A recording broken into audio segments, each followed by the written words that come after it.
பெரியோர்களே, தாய்மார்களே, இளைஞர்களே என்று நான் கூறினால் மொழி என்னை இழுத்து என் கண்ணாடி தெரித்து விடும்படி ஒரு ஓங்கி அறைவிடும். அதனால் அன்புகளே, பாசங்களே, கருணைகளே, தயைகளே என்று இந்த மாலை நேரத்தில் நான் உங்களை அழைக்க ஆசைப்படுகின்றேன். பிரபஞ்சனின் நாவலுக்குள் பயணப்பட்ட யாரும் பவாவின் எழுத்துக்களிலே மூழ்கி நனைந்து துளி துளியாக சிலிர்த்து போகின்ற யாரும் மொழியை, அன்பை வேறு விதமாகத்தான் காட்டுவார்கள். இந்த தண்ணீரை நாம் கிளாஸில் பார்த்திருக்கின்றோம், கிண்ணத்தில் பார்த்திருக்கின்றோம். இதே தண்ணீர் தான்.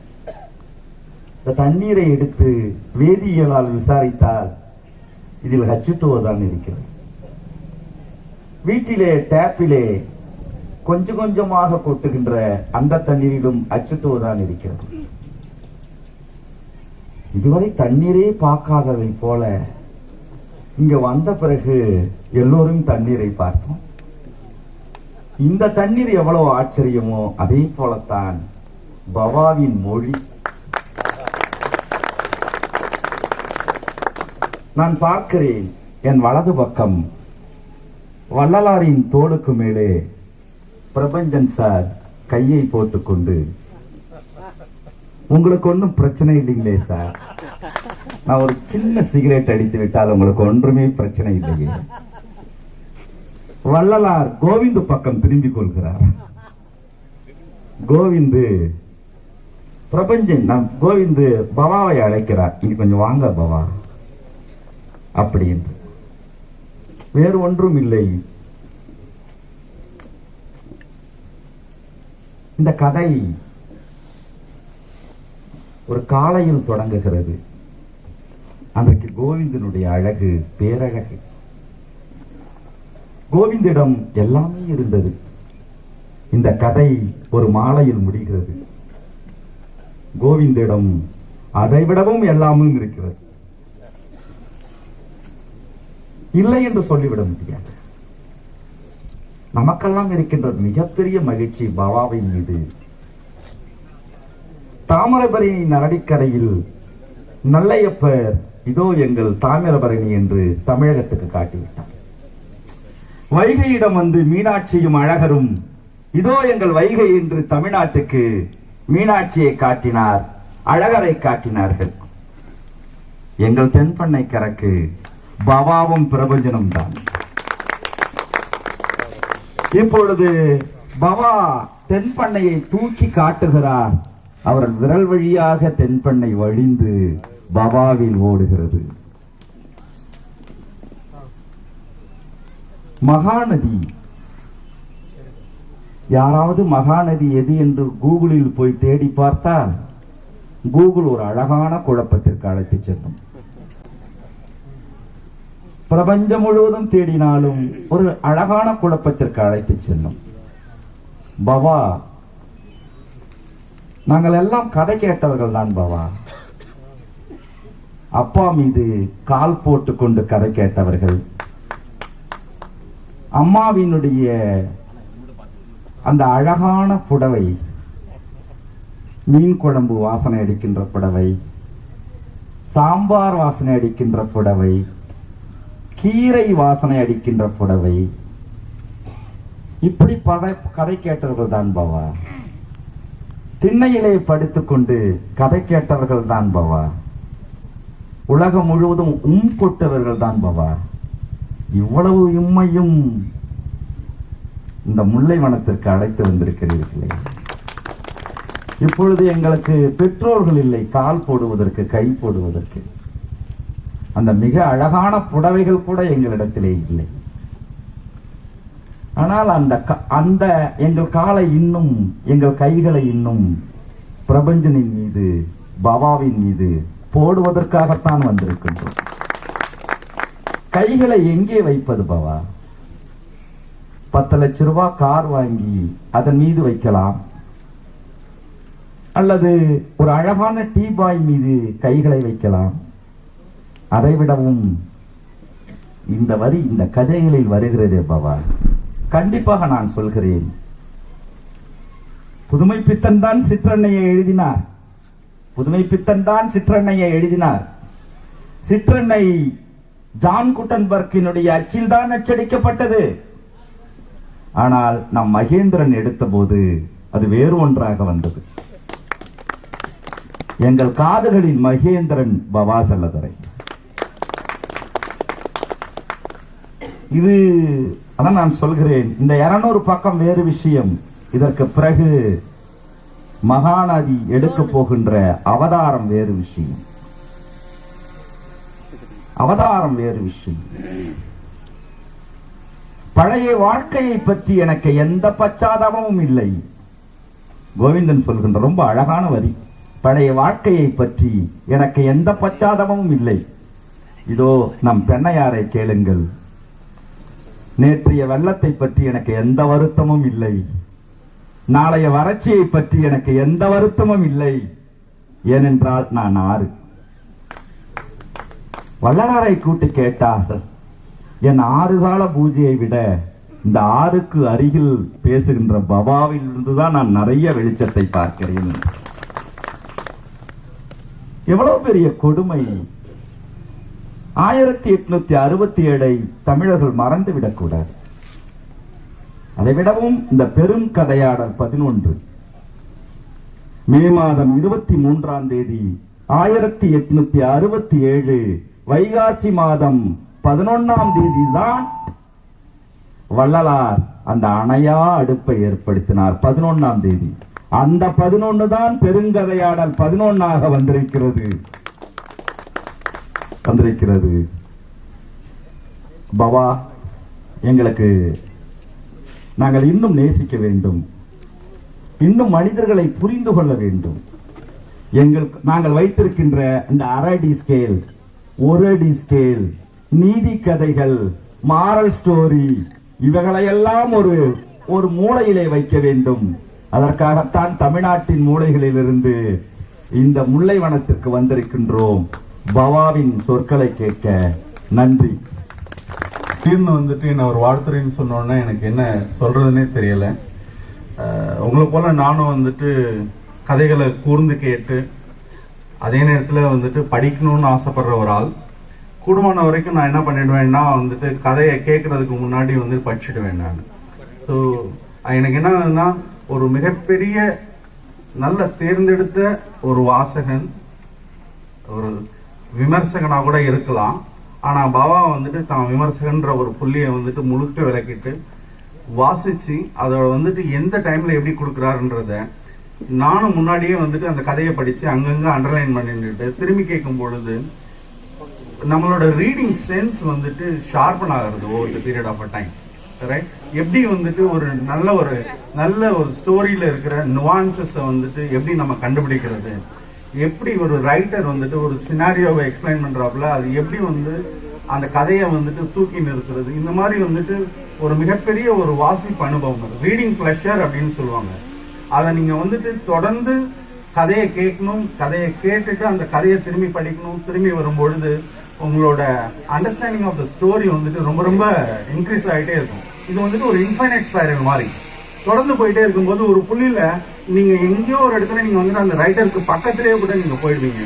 ஓ, எழுதும்போது இந்த மாதிரி தான் எழுதியிருப்பானோ. ரொம்ப ரேரஸ்ட் மூமெண்ட், அது எப்போதுமே நடந்துடாது. சமயத்துல நம்ம இந்த மாதிரி பண்ணும்பொழுது நமக்கு எப்பயோ ஒரு டைம்ல ரீடர்ஸ் பிளாக் எல்லாருக்கும் வரும். தொடர்ந்து எல்லா நேரத்திலையும் படிச்சுக்கிட்டே இருக்க முடியாது, அதே உணர்வுகள் வந்துகிட்டே இருக்க முடியாது. இந்த மாதிரி கதை கேட்கிறதும் இந்த கேட்ட கதைகளை வந்துட்டு தேடி பிடிச்சு படிக்கிறதும் அற்புதமான அனுபவங்கள். It will help you to come out of it. End of the day நாம தனியா நம்ம கிட்ட இருக்கிற ஒரு 30 நிமிஷம் இருக்கும் பொழுது நாம எதை நினைச்சு நாம வந்துட்டு சந்தோஷப்பட போறோம், நம்மளை எது நம்ம சிரிக்க வைக்க போகுதுன்னா நம்ம படிச்ச சொற்கள், நம்ம காதல கேட்ட வாசகங்கள். அந்த வகையில இந்த மாதிரியான கதை நிகழ்ச்சிகள் வந்துட்டு ரொம்ப ரொம்ப பெருசு. நான் என் கூட வேலை செய்யற பிறமொழி நண்பர்கள்ட்ட சொல்லுவேன், நான் எங்க ஊர்ல யாருமே இந்த மாதிரிலாம் வந்துட்டு சொல்றதே கிடையாது. யாருமே வந்துட்டு இவ்வளவு பெரிய வாசிப்பு அனுபவங்களை வந்துட்டு எங்க ரைட்டர்ஸ் யாருமே ஷேர் பண்ண மாட்டேன்றாங்கன்றாங்க. ஸோ அந்த வகையில் வந்துட்டு நம்ம தமிழ் இலக்கிய பரவல கதைகளை தொடர்ந்து சொல்றதுல வந்துட்டு பவா வந்துட்டு முன்னாடி நிற்கிறாரு. அவருக்கு மிகப்பெரிய நன்றி. இன்னொன்று வந்துட்டு இந்த கதைகளை சொல்லும்பொழுது தான் ஒரு பெரிய ஸ்காலர், நான் ஒரு ரைட்டர், அது எல்லாத்தையும் கழட்டி வச்சுக்கிட்டு நானும் ஒன்ன மாதிரி ரீடர் தான்டா, ரைட், இந்த கதையில இதெல்லாம் இருக்குதுன்னு சொல்றது இருக்கு இல்லையா, அது வந்துட்டு ரொம்ப ரொம்ப டிஃபிகல்ட்டான இது. எங்க இருந்தாலும் வந்துட்டு தன்னோட மேலாவித்தனம் வந்துட்டு ஒரு புள்ளியில வெளியில வந்துடும் ஒரு ஸ்பீக்கருக்கு. ஆனா அந்த வந்துட்டு கழட்டி வச்சுக்கிட்டு ஒரு எளிய வாசகனா மைக் முன்னாடி நிற்கிறது வந்துட்டு அவ்வளோ ஈஸி கிடையாது. அதை வந்துட்டு ஒரு பர்சனாலிட்டி உள்ளார வரும்போது நான் அடிக்கடி பாவா சொல்லுவேன், நான் இந்த பிசாசு உள்ளார இறங்கினாதான் அந்த கதையை சொல்ல முடியும். அந்த பிசாசு வந்துட்டு உள்ளார இறங்கணும். அது இறங்குச்சுன்னா அது சாமி ஆடி முடிஞ்சாதான் வந்துட்டு அந்த கதை வந்துட்டு முடியும் உங்களுக்குள்ளார. அது வந்துட்டு ஒரு அற்புதமான ஒரு மேஜிக், ரைட், ஒரு அன்பிலீவபிளான ஒரு மேஜிக். அண்ட் அதுக்காக வந்துட்டு காத்துக்கிட்டு இருக்கிறோம். உங்களோட நானும் ஆர்வலாக இருக்கேன். நன்றி பாவா. மேலே நான் நிற்க விரும்புவதும் ஒரு சுயநலமாகத்தான். என் முகத்தை 4 பேர் பார்த்துட்டாங்கன்னா நான் ஒர்க் பண்ணக்கூடிய இந்த மக்களுக்கு ஏதாவது உங்களுடைய கரங்கள் நீளும் என்பதற்காக என்னுடைய முகத்தை உங்கள் அனைவருக்கும் காட்ட விரும்புகிறேன். ரொம்ப ரொம்ப என்னுடைய தனிப்பட்ட வாழ்க்கையில் பல துயரங்களுக்கு கடந்து துயரங்களே வாழ்க்கையாக இருந்து நிறைய படிக்கட்டை ஏறி வந்திருக்கோம். மகிழ்ச்சியான தருணங்கள், மகிழ்ச்சியான நாட்கள் என்பது விரல் விட்டு எண்ணக்கூடிய நாட்கள். அந்த மகிழ்ச்சியாக விரல் விட்டு எண்ணக்கூடிய நாட்களில் இந்த ஒரு நாள் மிகவும் மகிழ்ச்சியான ஒரு நாள். நான் வந்து ஒரு பவா செல்லத்துறை சாரோட வந்து இந்த கதையை கேட்க வந்தது.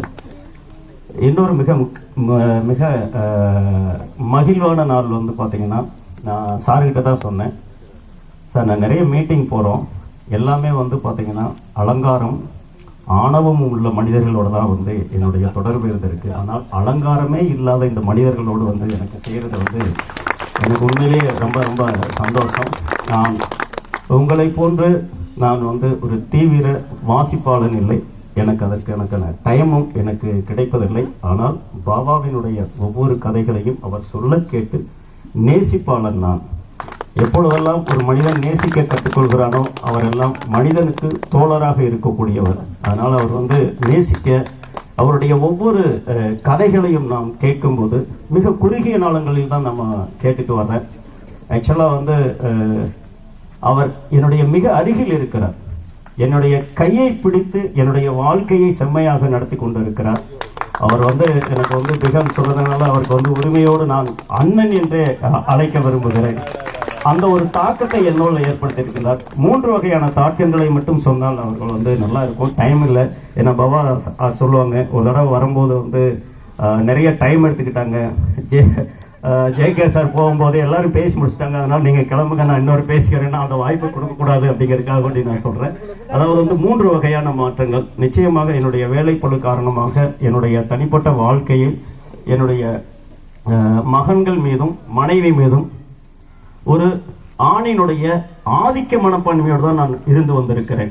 குறிப்பிட்ட குறைஞ்ச நாளைக்கு முன்னால அப்போ வந்து நான் வந்து ஒவ்வொரு நாளும் கிட்டத்தட்ட 2-3 மணிகள் நான் அவரோடு தான் வாசம் செய்கிறேன். அவரோடு வாசம் செய்யும் போது ஒரு கதை கேட்கும் போது நான் வீட்டில் வந்து வீட்டு வேலைகளே கவனிக்கவே மாட்டேன். அப்படின்னா எனக்குள்ள என்ன புத்தி இருக்குன்னா அவர் சொல்லுவார், அவருடைய லாங்குவேஜ் வந்து பொது புத்தி. நான் வந்து ஆண் வந்து நான் வந்து வேலை பார்க்கவே மட்டுமே இருக்கிறவன், நான் கால் மேல கால் போட்டு என் மனைவி வந்து என்னதான் வந்து பெரிய என்னுடைய மனைவி வந்து கூடுதல் உதவி பேராசிரியர் சட்டத்தில். அப்படி இருந்தாலுமே நான் என்ன சொல்லுவேன்னா, என்னோட மனக்குள்ள இல்லை, நான் துணி துவைக்கிறது நீ தான் துவைக்கணும், சமையல் செய்யறது உன்னுடைய வேலை, பசங்களை பராமரிக்கிறது உன்னுடைய வேலை அப்படிங்கிற மாதிரி தான் நினைச்சிட்டு இருந்தேன். ஒரு நாள் வந்து இந்த கதையை கேட்டு நைட்ல வந்து அந்த கதையை கேட்டுக்கிட்டு இருக்கோம். இந்த ஒரு கதை என்னன்னா, ஒரு கணவனும் மனைவியும் புதுமண தம்பதிகளாக வந்து படுக்கறையில் வரும்போது கணவன் சொல்லுவார், அதாவது வந்து உன்னை நான் கண்கலங்காம பயங்கரமா பாத்துக்கிறவேன் அப்படி இப்படின்னு சொல்லுவார். அவருடைய வார்த்தைகளை கேட்கறது ரொம்ப இனிமையா இருக்கும். அப்போ வரும்போது சொல்லுவாங்க, அவங்க வந்து பார்த்தீங்கன்னா காலில் அடி விழுந்திருக்கும், அதையெல்லாம் கவனிக்க மாட்டேன். இவருடைய லாங்குவேஜில் நீ என்னடா பெரிய கிழிச்சிட்ட அப்படிங்கிற மாதிரி எனக்கு முள்ளு தைச்ச மாதிரி அன்னைக்கு இருந்தே சொல்லிட்டேன். நான் ஃபோன் பண்ணி, அம்மா இனிமேல் நான் துணியெல்லாம் துவைக்க விட மாட்டேன் உடனே, இனிமேல் அந்த துணியை நான் தான் துவைப்பேன் அப்படிங்கிறது மாதிரி அந்த வந்து துவைக்க விடுறதே இல்லை கம்ப்ளீட்டா. நேற்று வரையும் துவைச்சு போட்டு எல்லாத்தையும் கிளீன் பண்ணி வச்சிருக்கேன். எனக்கும் அது கடமைகள் இருக்கிறது அப்படிங்கிறதுக்காக வந்து. இன்னொன்று வந்து பார்த்தீங்கன்னா, நான் வந்து ஒரு ஆசிரியராக என்னுடைய வாழ்க்கையை தொடங்கினேன். ஆசிரியர்னா என்ன சொல்லுவாங்கன்னா, படி படி படி படி. என் பசங்களெல்லாம் வந்து பார்த்தீங்கன்னா என்னை விட பெரிய பதவிக்கு வரணும், பெரிய ஐன்ஸ்டீன் ஆகணும், பெரிய பெரிய அறிஞர் பயங்கரமாக ஆகணும்னு சொல்லிட்டு அவங்கள டார்ச்சர் பண்ணிக்கிட்டே இருப்போம். ஆனால் வந்து பார்த்தீங்கன்னா, அந்த நாமக்கல்ல வந்து ஒரு கதை இருக்கும், பவா சார் சொன்னது தான். ஒரு கதையில் வந்து நாமக்கல்ல பையன் வந்து அமெரிக்காவில் இருப்பான். கேட்கும்போது 1 வருடங்கள் பேசாமல் இருக்கிற போது அவன் கேட்கும்போது, என்ன உங்களுக்கு என்ன பணம் வேணுமா அப்படின்னு கேட்பான். அந்த கதையோடு போகும்போது அவன் வந்து பார்த்தீங்கன்னா அவங்க சித்தியெல்லாம் இறந்துருப்பாங்க, அதையெல்லாம் விலைக்கு வச்சுட்டு இருப்பாங்க. அப்போல்லாம் நான் நான் என்னுள் விழித்து கொண்டேன். அவர் சொன்னதுனால என்னுள் விழித்து கொண்டேன். இப்போ வந்து என் பையனை படினே நான் சொல்றதே இல்லை. உனக்கு நான் நல்லது எது கெட்டது எதுன்னு சொல்றேன், எதை வேணாலும் எடுத்துக்கப்பா, உன்னுடைய வாழ்க்கையை நீ வந்து பார்த்துக்கோ அப்படிங்கிற மாதிரி தான் சொல்ல. படிங்கிறது அன்னைக்கே மறந்துட்டேன். படிக்கிறதுலாம் மறக்க மாட்டேன். நான் வருவேன், என்னப்பா ஸ்கூல்ல எப்படி இருந்தது, ஓகே, படிங்கிறதே சொல்ல மாட்டேன். விளையாடுனா விளையாடு, சாப்பிடுனா சாப்பிடு, நல்ல ஒரு சுதந்திரமான மனிதனாக வாழு அப்படின்னு சொல்லி கொடுத்தது அந்த பவா செல்லத்துறை அந்த சாருடைய அந்த கதைகள். இன்னொன்று மிக முக்கியமானது, என்னுடைய பணியையும் அது நேர்த்தியாக்கிறது. நான் யாரு கூட வேலை பார்க்குறேன் அப்படிங்கிற மாதிரி இருந்திருக்கு. அதுக்கு எனக்கு காசு சொன்னது பவா சார் சொன்ன அழகிரி சாமனுடைய வெறும் நாய்.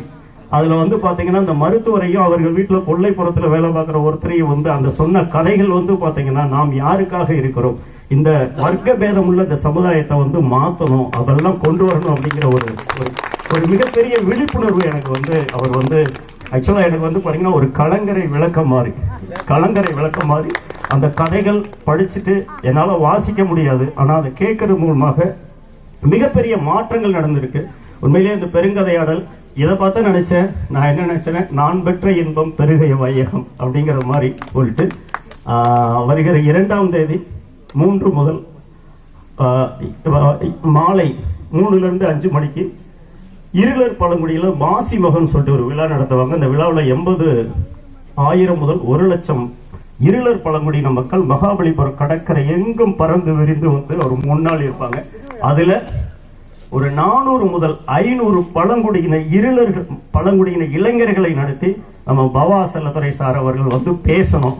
அவர்கள் வந்து அன்னைக்கு அவருடைய வாழ்க்கையில் ஒரு திறவுகோல், அன்னைக்கு ஒரு டோரை ஓபன் பண்ணணும்னு சொல்லிட்டு அந்த நிகழ்ச்சிகளை நம்ம சொன்ன உடனே அவர் வந்து, சார் நான் எதுக்கும் போக மாட்டேன் சார், நான் இப்பயே ரிசர்வ் பண்ணிட்டேன் சார், வாங்க சார் நம்ம பண்ணிக்கலாம் சார்ன்னு சொல்லிட்டு பண்ண சொன்னாங்க. அந்த பெருந்தன்மை வந்து பார்த்தீங்கன்னா ரொம்ப ரொம்ப சந்தோஷம். இந்த பெருங்கதையாடல் என்பது ஒரு மிகப்பெரிய தலை சிறந்த ஆளுமை மிக்க ஆணவம் இல்லாத அழகான மனிதர்களை உருவாக்கி கொண்டிருக்கிறது. அதற்கு வந்து என்னையும் அந்த மாதிரி உருவாக்கி இருக்குது. உண்மையிலேயே இந்த பெருங்கதையாடல் இன்னும் இல்லை, பல 100 ஆண்டுகள் இது தொடர்ந்து நடக்கணும், பல மனிதர்களை உருவாக்கணும்.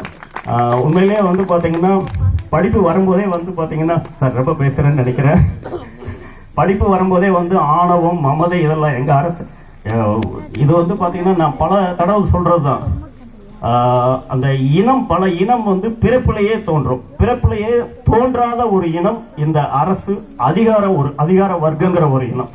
ஒரு சில பேர் வந்து கடமைகளை உணர்ந்து ஒரு சில பேர் இருப்பாங்க, ஒரு சில பேர் அந்த அதிகாரத்துல வந்த உடனே ஒரு 2 வருஷத்துல அவங்களுடைய தன்மையே மாறி அது ஒரு பெரிய ஒரு இனமாகவே அது வளர்ந்தெடுக்கும். அந்த மாதிரி இனமாக வளர்ந்தெடுக்கக்கூடிய அதையெல்லாம் வந்து சப்சிடைஸ் பண்ணி, நீ யாரு, நீ எதுக்காக இங்க வந்த, எதுக்காக நீ வேலை பார்க்குற அப்படின்னு சொல்லி கொடுக்கறது வந்து அவருடைய கதைகளுடைய இது. ஸோ இது வந்து பல கதைகள் இந்த மாதிரி நடக்கணும். இந்த ஒரு இடங்களில் மட்டுமல்ல, எங்களுடைய பழங்குடியின மக்கள் வாழக்கூடிய பல மலைகளிலும் இது நடத்தணும் அப்படிங்கிறது மாதிரி ஒரு ரிக்வஸ்டா கேட்டுட்டு, வாய்ப்புக்கு நன்றி கூறி உங்களை எல்லாம் பார்க்கறதுக்கும் சார் பார்க்கறதுக்கும் எனக்கு ரொம்ப சந்தோஷம். நன்றி. நம்பர்களே, எனக்கு எப்பயுமே இந்த ஸ்டார்டிங் ட்ரபிள் இருக்கும், எங்கிருந்து ஆரம்பிக்கிறது. ஏன்னா மனசுல நிறைய மோதும், இங்கிருந்து ஆரம்பி எங்கேயாவது ஒரு இடத்துல இருந்து ஆரம்பிக்கிறதுக்கு ரொம்ப பயமா இருக்கும். எங்க 19 DM சாரும் தான் எங்க வீட்டோட அட்ரஸ். அங்க வந்து ஒரு அழகான கூரை வீடு இருந்துச்சு, அதான் எங்க வீடு. சும்மா பேருக்கு இப்ப சொல்லிக்க வேண்டியதுதான், அது அழகான கூரை வீடு தான். ஒரு நாள் நைட்டு தூங்கி எழுந்துச்சு, நான் இப்போ வேலைக்கெல்லாம் போல, திடீர்னு காலையில நானே கடப்பார் எடுத்து அந்த வீட்டை இடிச்சிட்டேன். இச்சோடனே எங்க அப்பா ஒண்ணுமே புரியல. எங்க அப்பா ரிட்டையர்ட் ஹெட் மாஸ்டர், ஒரு சேர் ஈஸ்ட் சேர் போட்டு உட்காந்துட்டாரு. ஏன்டா திடீர்னு பைத்தியம் முடிச்சுட்டாங்க, ஏன்டா வீட்டை இடிக்கிறேன்னாரு. இல்லை அப்பதான் நம்ம புது வீடு கட்டுவோம் அப்படின்னு சொல்லி ஊர் பெரியவங்களாம் வர வச்சு வீட்டுக்கு கடக்கால் போட ஆரம்பிச்சோம். கிட்டத்தட்ட ஒரு 50 பேர் வந்துட்டாங்க. நான் கூப்பிட்டேன். எங்க அப்பா மட்டும் வரவே இல்லை, ஈஸ்ட் சேர் போட்டு உட்காந்து இருந்தாரு. என்ன வாத்தியார நாங்களாம் வந்துட்டு நீ வரல, ஏங்க அவன் ஒரு ஆளு, அவன் கூப்பிடுறான்னு பேர் வந்துக்கிறீங்களாரு. உங்களெல்லாம் பார்க்கும்போது சத்தியமா இருக்கு அந்த வார்த்தை. உள்ள வரும்போது இவ்வளோ கார் நிக்குது, ஓவியர் சந்திரத்தோடலாம் பார்த்து ஏன் தொடர் இவங்களாம் எதை நம்பி தொடர் இவ்வளோ தூரம் கார் எடுத்து. உண்மையிலே எங்க அப்பாவுடைய அந்த வார்த்தை தான் ஞாபகம். இவன் ஒரு ஆளு, இவன் கூப்பிட்டான்னு பேரும் வேலையை விட்டு விட்டு இவன் எப்படி சார் வீடு கட்டுவா, இவன் என்ன சார் வேலை செய்யறான் அப்படின்னு கேட்டாரு. ஆனால் நண்பர்களே, நான் வீடு கட்டி முடிச்சேன். அந்த அதான் இப்ப என்னன்னா அண்ணாதுரை சார் சொன்னதுதான். ஒரு என்கிட்ட என்ன இருக்கு அல்லது ஒரு எழுத்தாளன்ட்ட என்ன இருக்கு, வெறும் சொல் மட்டும்தான் இருந்துச்சு. பிரபஞ்சன்ட்ட என்ன இருந்துச்சு கடைசி வரணும், வெறும் சொற்கள். ஆனா அவர் எப்படி வாழ்ந்தாரு, உண்மையிலேயே ஒரு இளவரசனை மாதிரி வாழ்ந்தார் பிரபஞ்சன். வந்து கடைசி வரணும் அந்த இறந்து போகிறவர்கள் அந்த பாடுலாம் அவர் கூடயே இருந்தவங்க. அவருடைய கிளாஸ்மேட் ஒருத்தர் வந்துக்கிறார், பாண்டிச்சேரி இருந்து இங்க வந்திருக்காரு. அவர் வந்து மெடிக்கல் டிபார்ட்மெண்ட்ல வந்து டெப்த் டைரக்டர் வந்து அவர் கிளாஸ்மேட்டே, பிரபஞ்சனுடைய கிளாஸ்மேட்டே அவர் வந்து இப்ப பிரபஞ்சன் இருந்திருந்தாருன்னா இவர் உங்க கிளாஸ்மேட்னா ஐயோ அவர் வயசானவராகிறாங்க, நான் அவர் கிளாஸ்மேட் இல்லைங்க அப்படின்னு. ஏன்னா ஒரு பயங்கர எனக்கு வந்து திலகவதி மேடம் வந்து ஒரு தடவை சொன்னாங்க. திலகவதி மேடம் வந்து ஏடிஎஸ்பியா இருக்கும்போது பிரபஞ்சனை வந்து ரொம்ப அதீத எமோஷனல் தான் எல்லாமே. இவரை மாதிரி ஒருத்தர் கஷ்டப்படக்கூடாதுன்னு அவங்க வந்து போரூருக்கே அவரை வர வச்சு ஒரு வீடு வாடகைக்கு எடுத்து கொடுத்து அவங்க ஒய்ஃப் எல்லாரையும் நல்லபடியா வச்சுக்கினாங்க. திடீர்னு எல்லாம் மறந்துடும் இல்லை, அது மாதிரி வீட்டுல அரிசி இல்லைன்னு ராணி சொன்னா அப்படின்னு பிரபஞ்சன் வந்து திலகவதி மேடத்தில் சொன்ன ஒரு 1000 ரூபாய். அப்ப 1000 ரூபாய் கவர்மெண்ட் அரிசி வாங்கலாம், 1000 ரூபாய் கொடுத்து அரிசி வாங்கிக்கிங்க சார் அப்படின்னா. அடுத்த நாள் ராணி அக்கா ஃபோன் பண்ணாங்களாம், அக்கா வீட்டுல அரிசி இல்லைக்கா, நேற்று தானே 1000 ரூபாய் கொடுத்தேன் அப்படின்ட்டு. பிரபஞ்சன் சார் வந்தோடனே 1000 ரூபாய் கொடுத்தது என்னாச்சு அப்படின்னு. சார் வந்து எப்பயுமே ஒரு கதை சொல்லுவார். திலகவதி ஐயோ அதை மறந்துட்டேன் பாரு, நீங்க 1000 ரூபாய் கொடுத்தீங்களா, அந்த மூளையில ஒரு கடை இருந்துச்சா, ஒரு சிகரெட் வாங்கலான்னு தான் போனேன்.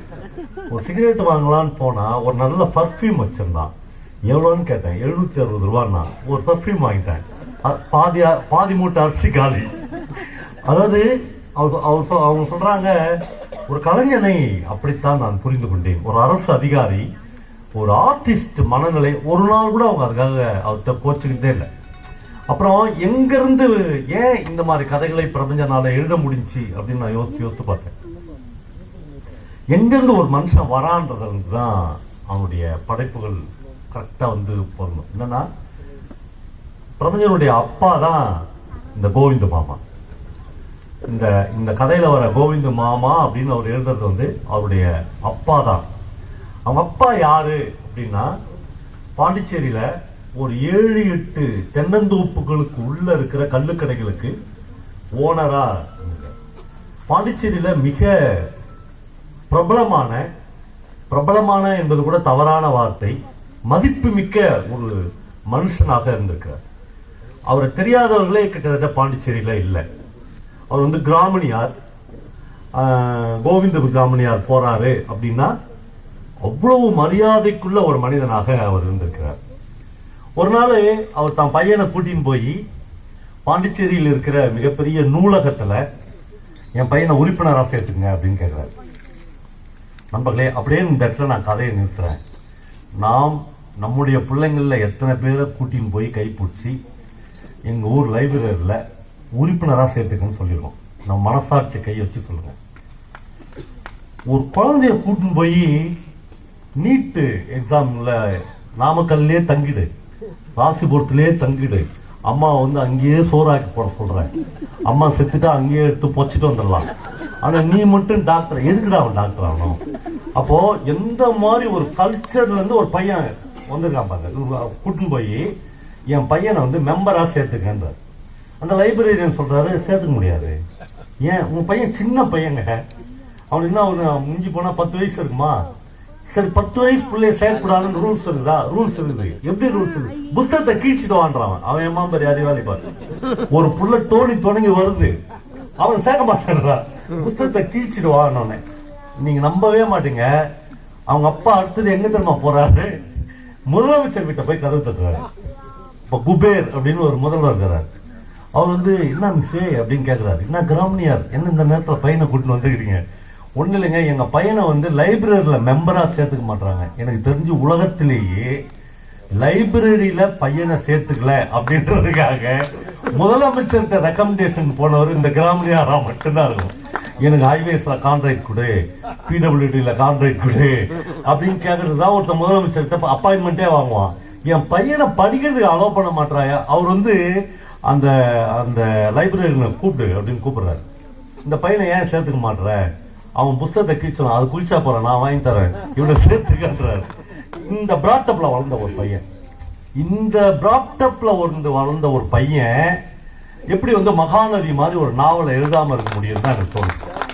ஒரு தடவை சச்சிதானந்தனை திருவண்ணாமலைக்கு முற்றத்தை கூப்பிட்டுருந்தோம்.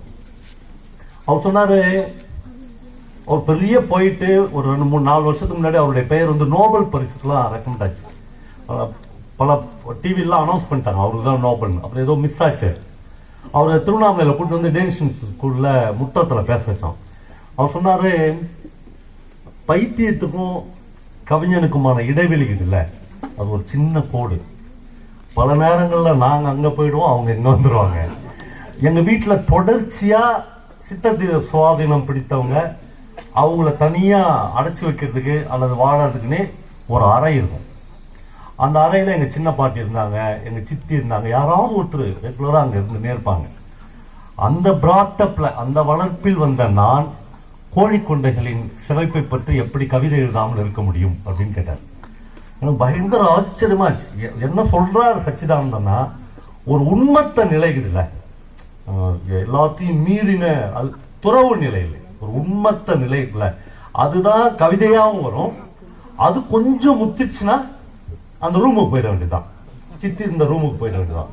இவ்வளவு முக்கியமான விஷயம் தான் கவிதை அப்படின்னு சொல்றாரு. எனக்கு இந்த மகாநதியை படிக்க படிக்க இருந்தால் எப்படி வாழ்க்கையை பத்தி இவ்வளவு விஷயங்களை நம்மளோட, நீங்க தயவு செய்து வெற்றிமுரசு சொல்லிட்டாரு, உங்களுக்கு சோறு போடுறோம், உங்களை இங்கேயே தங்க வைக்கிறோம், இங்கேயே ரயில் வர வைக்கிறோம், எதுவா இருந்தாலும் தயவு செய்து ஏஞ்சிட்டு போயிடாத அப்படின்னால.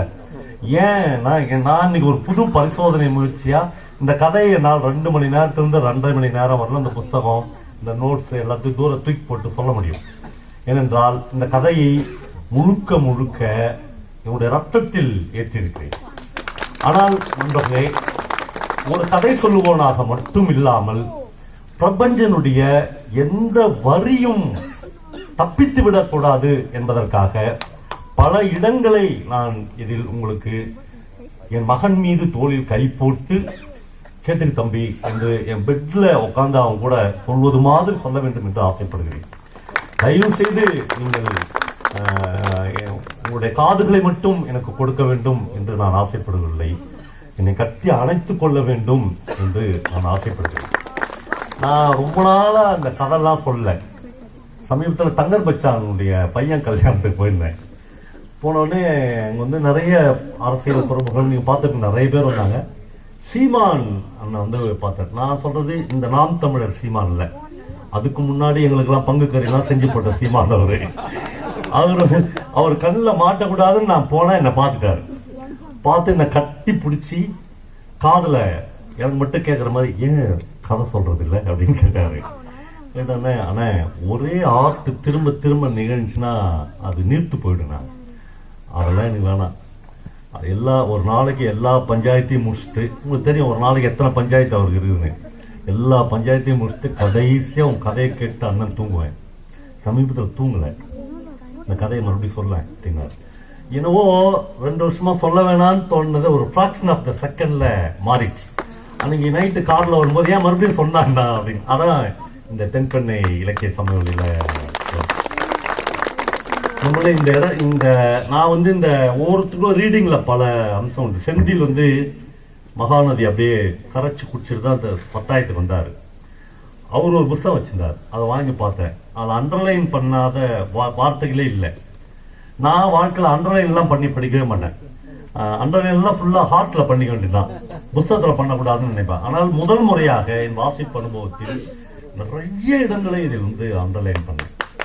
நான் ஏன் சொன்னேன்னா, நான் வந்து பிரபஞ்சன் வார்த்தையே உங்களுக்கு அப்படி சொல்லணும்னு நினைக்கிறேனே. திடீர்னு இந்த கதையில ஒரு இடத்துல பிரபஞ்சனுடைய தாத்தா வீட்டுக்கு வந்து வள்ளலார் சாமிகள் வந்துடுவார்.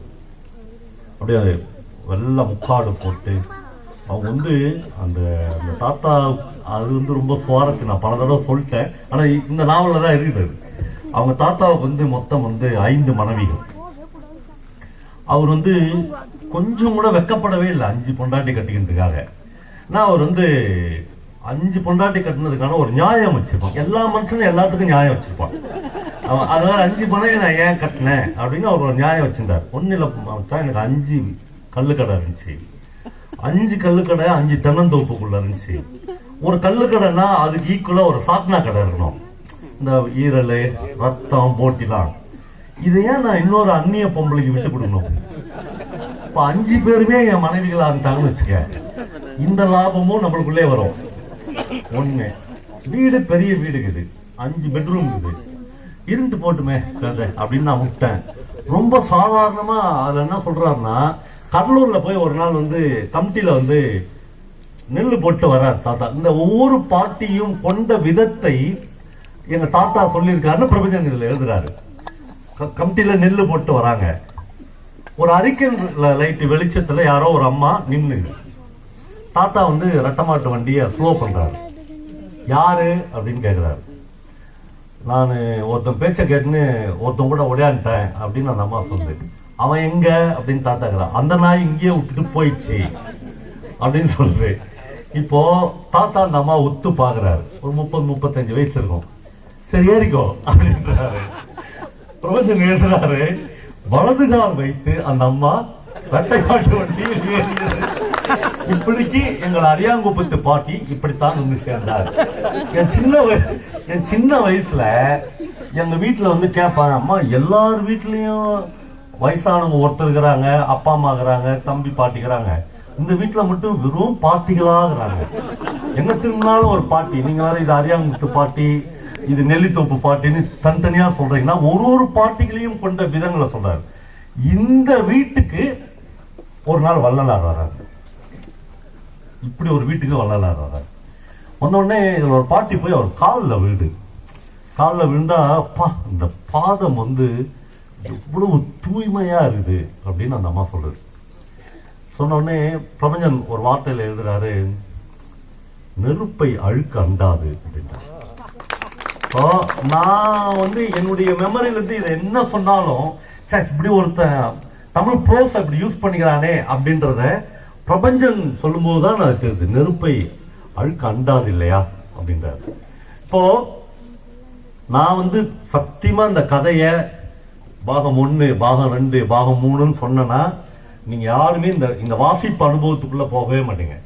நான் எனக்கு இன்ஸ்பயர் ஆன சில விஷயங்களை மட்டும் சொல்லி மகாநதி வாங்கி படிங்க அப்படின்னு தான் சொல்ல போறேன். இப்ப இதுல ஒரு இடத்துல ஒரு பட்டு பையில போட்டு வள்ளலாருக்கு வந்து அந்த வடலூர்ல வந்து அந்த இது கட்டுறதுக்கு பணம் கொடுக்குறார் தாத்தா. 2 தடவை கொடுக்குறார். 2 தடவையும் ஏதோ ஒரு வகையில அவர் நிராகரிக்கிறார். எனக்கு பணம் வேணாம் அப்படின்னு சொல்ல, ஆனா அவர் பணத்தை ஏற்றுக்கொள்ளவில்லை. 3வது தடவை அவர் கண்டுபிடிச்சார். தாத்தா போய் சொல்றாரு, சாமி என் பணத்தை வந்து நீங்க ஏத்துக்க மாட்டீங்க. அன்னைக்கு ஒரு பெரிய விருந்து நடக்குது. பாண்டிச்சேரியில விருந்து எப்படி இருக்கும் வீடுகள்ல பிரபஞ்சன் எழுதுறாரு. அது வந்து தலைக்கறி குழம்புல ஆரம்பிச்சு ரத்த பொரியல்ல முடியும். ஒரு 10 ஐட்டம் எழுதுறாரு.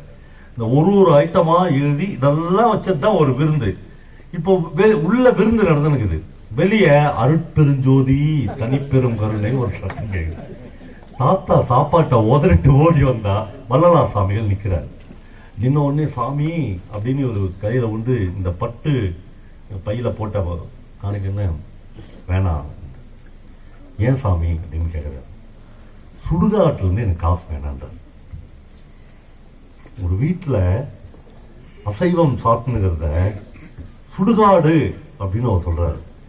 அப்போ ஆண்டாண்டு காலமாக அசைவத்திலே புரண்டு வாழ்ந்து பழகின நான்லாம் இருந்தா சத்தியமா விட்டுருக்க மாட்டேன். இருட்ட சாமி நீங்க போயிட்டு வாங்க, காசு வாங்க கூட பரவாயில்ல. ஆனால் மனிதர்கள் மீது உள்ள மிகப்பெரிய அந்த நம்பிக்கையில தாத்தா என்ன சொல்றாரு, இன்னையோட நாங்க இந்த சரீரத்தை விட்டுறோம் சாமின்றார். ஆனால் வாழ்க்கைன்னு ஒண்ணுக்குது இல்ல, என்னன்னா இந்த லட்சியம் வாதங்கள் எந்த மனிதனுக்கும் நீடித்து நிலைக்காது. அது ஒரு 2 தலைமுறை வந்துச்சு, அப்புறம் கொஞ்சம் கொஞ்சமா அசைவம் உள்ள வந்துச்சு அப்படிங்கிறது. எனக்கு இந்த நாவல்ல பிடிச்ச விஷயங்கள்னா நிஜ மனிதர். அண்ணாதுரை சார் சொன்னார்ல, நான் எவ்வளவு கூட்டத்துக்கு போய்க்கிறேன், அவர் போன எல்லா கூட்டங்களும் எனக்கு தெரிஞ்சு பழங்குடியினர் கூட்டம் தவிர மற்ற எல்லா கூட்டங்களும் ஒண்ணு அரசு விழாக்கள் அல்லது அரசியல்வாதிகள் இருக்கிற விழாக்கள். அங்க இப்படி ஒரு மனுஷங்களை கூட பார்க்கவே முடியாதுதான், அவங்க வேற லெவல்ல இருப்பாங்க. அப்ப அந்த அச்சு அசலான மனிதர்களை தான் பிரபஞ்சன் திரும்ப திரும்ப இந்த நாவலில் சொல்லுகிறார். இந்த நாவலை இப்படி ஆரம்பிக்கலாம். இந்த நாவலில் கோவிந்த மாமா என்று ஒருவரை பற்றி தான் பிரபஞ்சன் இந்த நாவல் முழுக்க சொல்கிறார். பிரபஞ்சனை மிக நெருக்கமாக அறிந்தவர்களுக்கு தெரியும், அவர் கோவிந்த மாமா இல்லை, பிரபஞ்சனுடைய அப்பாவைத்தான் அவர் மாமாவாக வைத்து இந்த கதையை எழுதியிருக்கிறார். கோவிந்த மாமாவுக்கு ஒரு 40 வயது இருக்குமா இருக்கும்.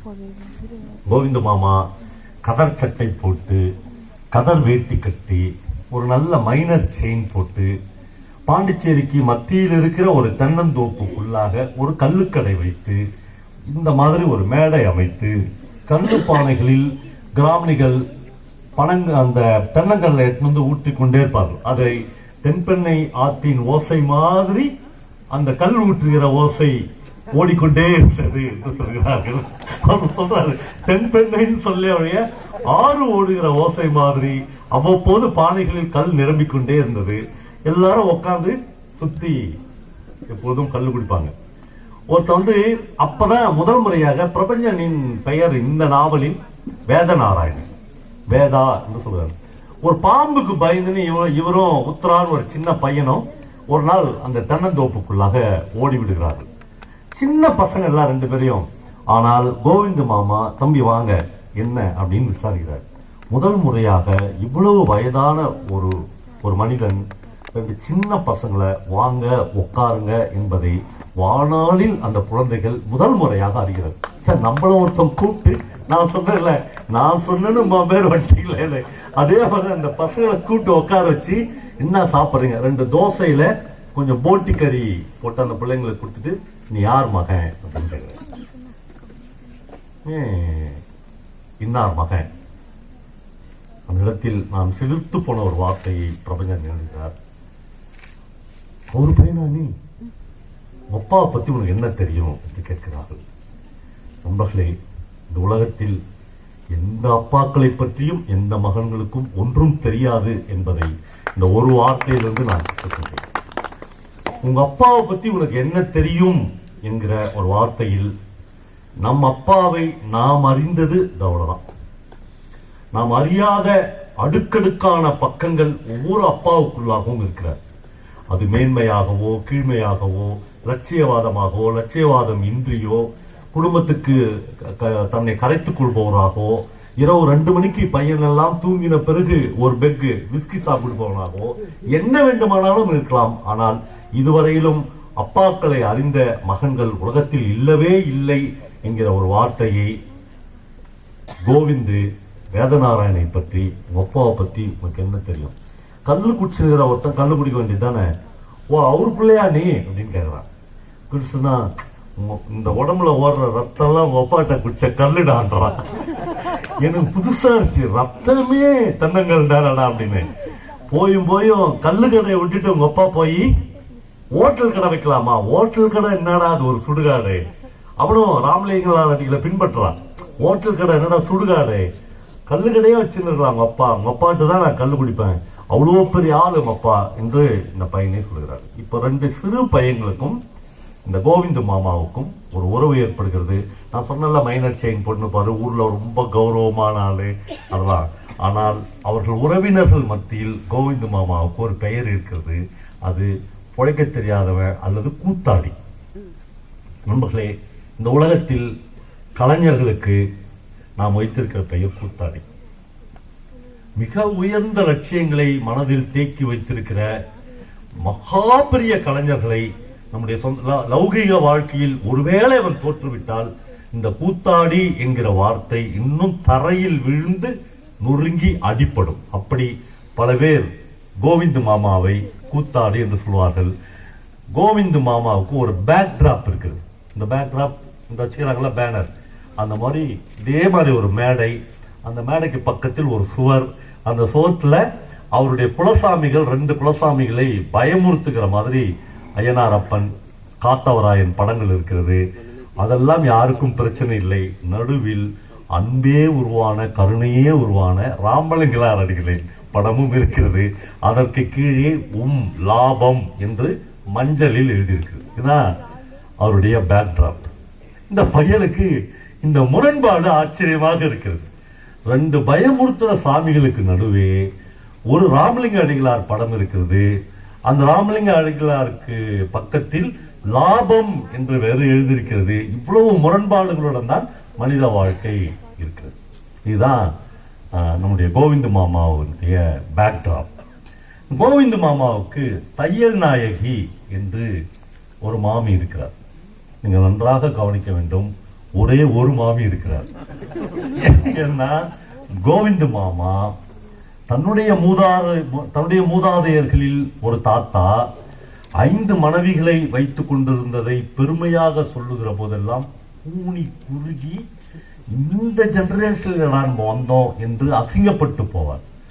பிரபஞ்சன் தன்னுடைய வரிகளில் எழுதுவார், அது எப்படி ஒரு மனிதன் ஒவ்வொரு நாளும் அந்த கதையில் ஒரு இடத்தில் எழுதுகிறார், அந்த 5 மனைவிகளில் ஒருவர் சாயங்காலம் 6 மணிக்கு குளிக்க போறாங்கன்னா அந்த இரவு தாத்தா அந்த பாட்டி கூட தான் படுக்க போறார் என்று அர்த்தம். அவர் எழுதுகிறார், அது எப்படி ஒரு மனிதன் 5 பெண்களிடம் ஒவ்வொரு நாள் இரவும் போய் நிர்வாணமாக நிற்க முடியும்? இதை விட கேவலம் இந்த உலகத்தில் என்ன இருக்க முடியும்? ஒரு தனி மனித ஒழுக்கம் வேண்டாமா என்று கேட்கிறார். அப்படி ஒரு ஜெனரேஷனில் வந்த ஒரு மனிதன் தான் இந்த கோவிந்த் மாமா. இந்த கோவிந்த் மாமாவுக்கு தையல் நாயகி என்று ஒரு மனைவி இருக்கிறார். நண்பர்களே, அந்த தையல் நாயகி ஒரு இடத்தில் கூட இந்த நாவலில் ஒரு ஃபெமினிஸ்ட் பேசுகிற மனுஷியாக இல்லவே இல்லை. தன் கணவனை மிக அற்புதமாக பராமரித்துக் கொள்கிற, மிக அற்புதமாக நேசிக்கிற, மிக அற்புதமாக தோழமை கொள்கிற ஒரு மனுஷியாக இருக்கிறாள். நண்பர்களே, இந்த நாவலில் ஒரு இடத்தில் கூட தையல் நாயகி ஃபெமினிஸ்டாக வாழாத ஒரு நொடியும் இல்லை. ஆனால் ஒருபோதும் அவ தன்னை அனௌன்ஸ் பண்ணிக்கிட்டே இல்லை, நான் ஒரு ஃபெமினிஸ்ட், நான் இப்படிதான் இருப்பேன், நான் உனக்கு துணி துவைச்சு கொடுக்கணும்னு எனக்கு ஒன்றும் அவசியம் இல்லை அப்படிலாம் சொன்னதே இல்லை. துணி துவைச்சுதான் கொடுப்பாங்க தையல் நாயகி. ஆனா சில நேரங்களில் நீங்க என் புடவையும் கூட கொஞ்சம் துவைச்சு போட்டுருங்கன்னு சொல்லுவாங்க. இந்த மியூச்சுவல் அண்டர்ஸ்டாண்டிங்கோடு மிக அற்புதமாக அவர்கள் வாழ்க்கை நகர்கிறது.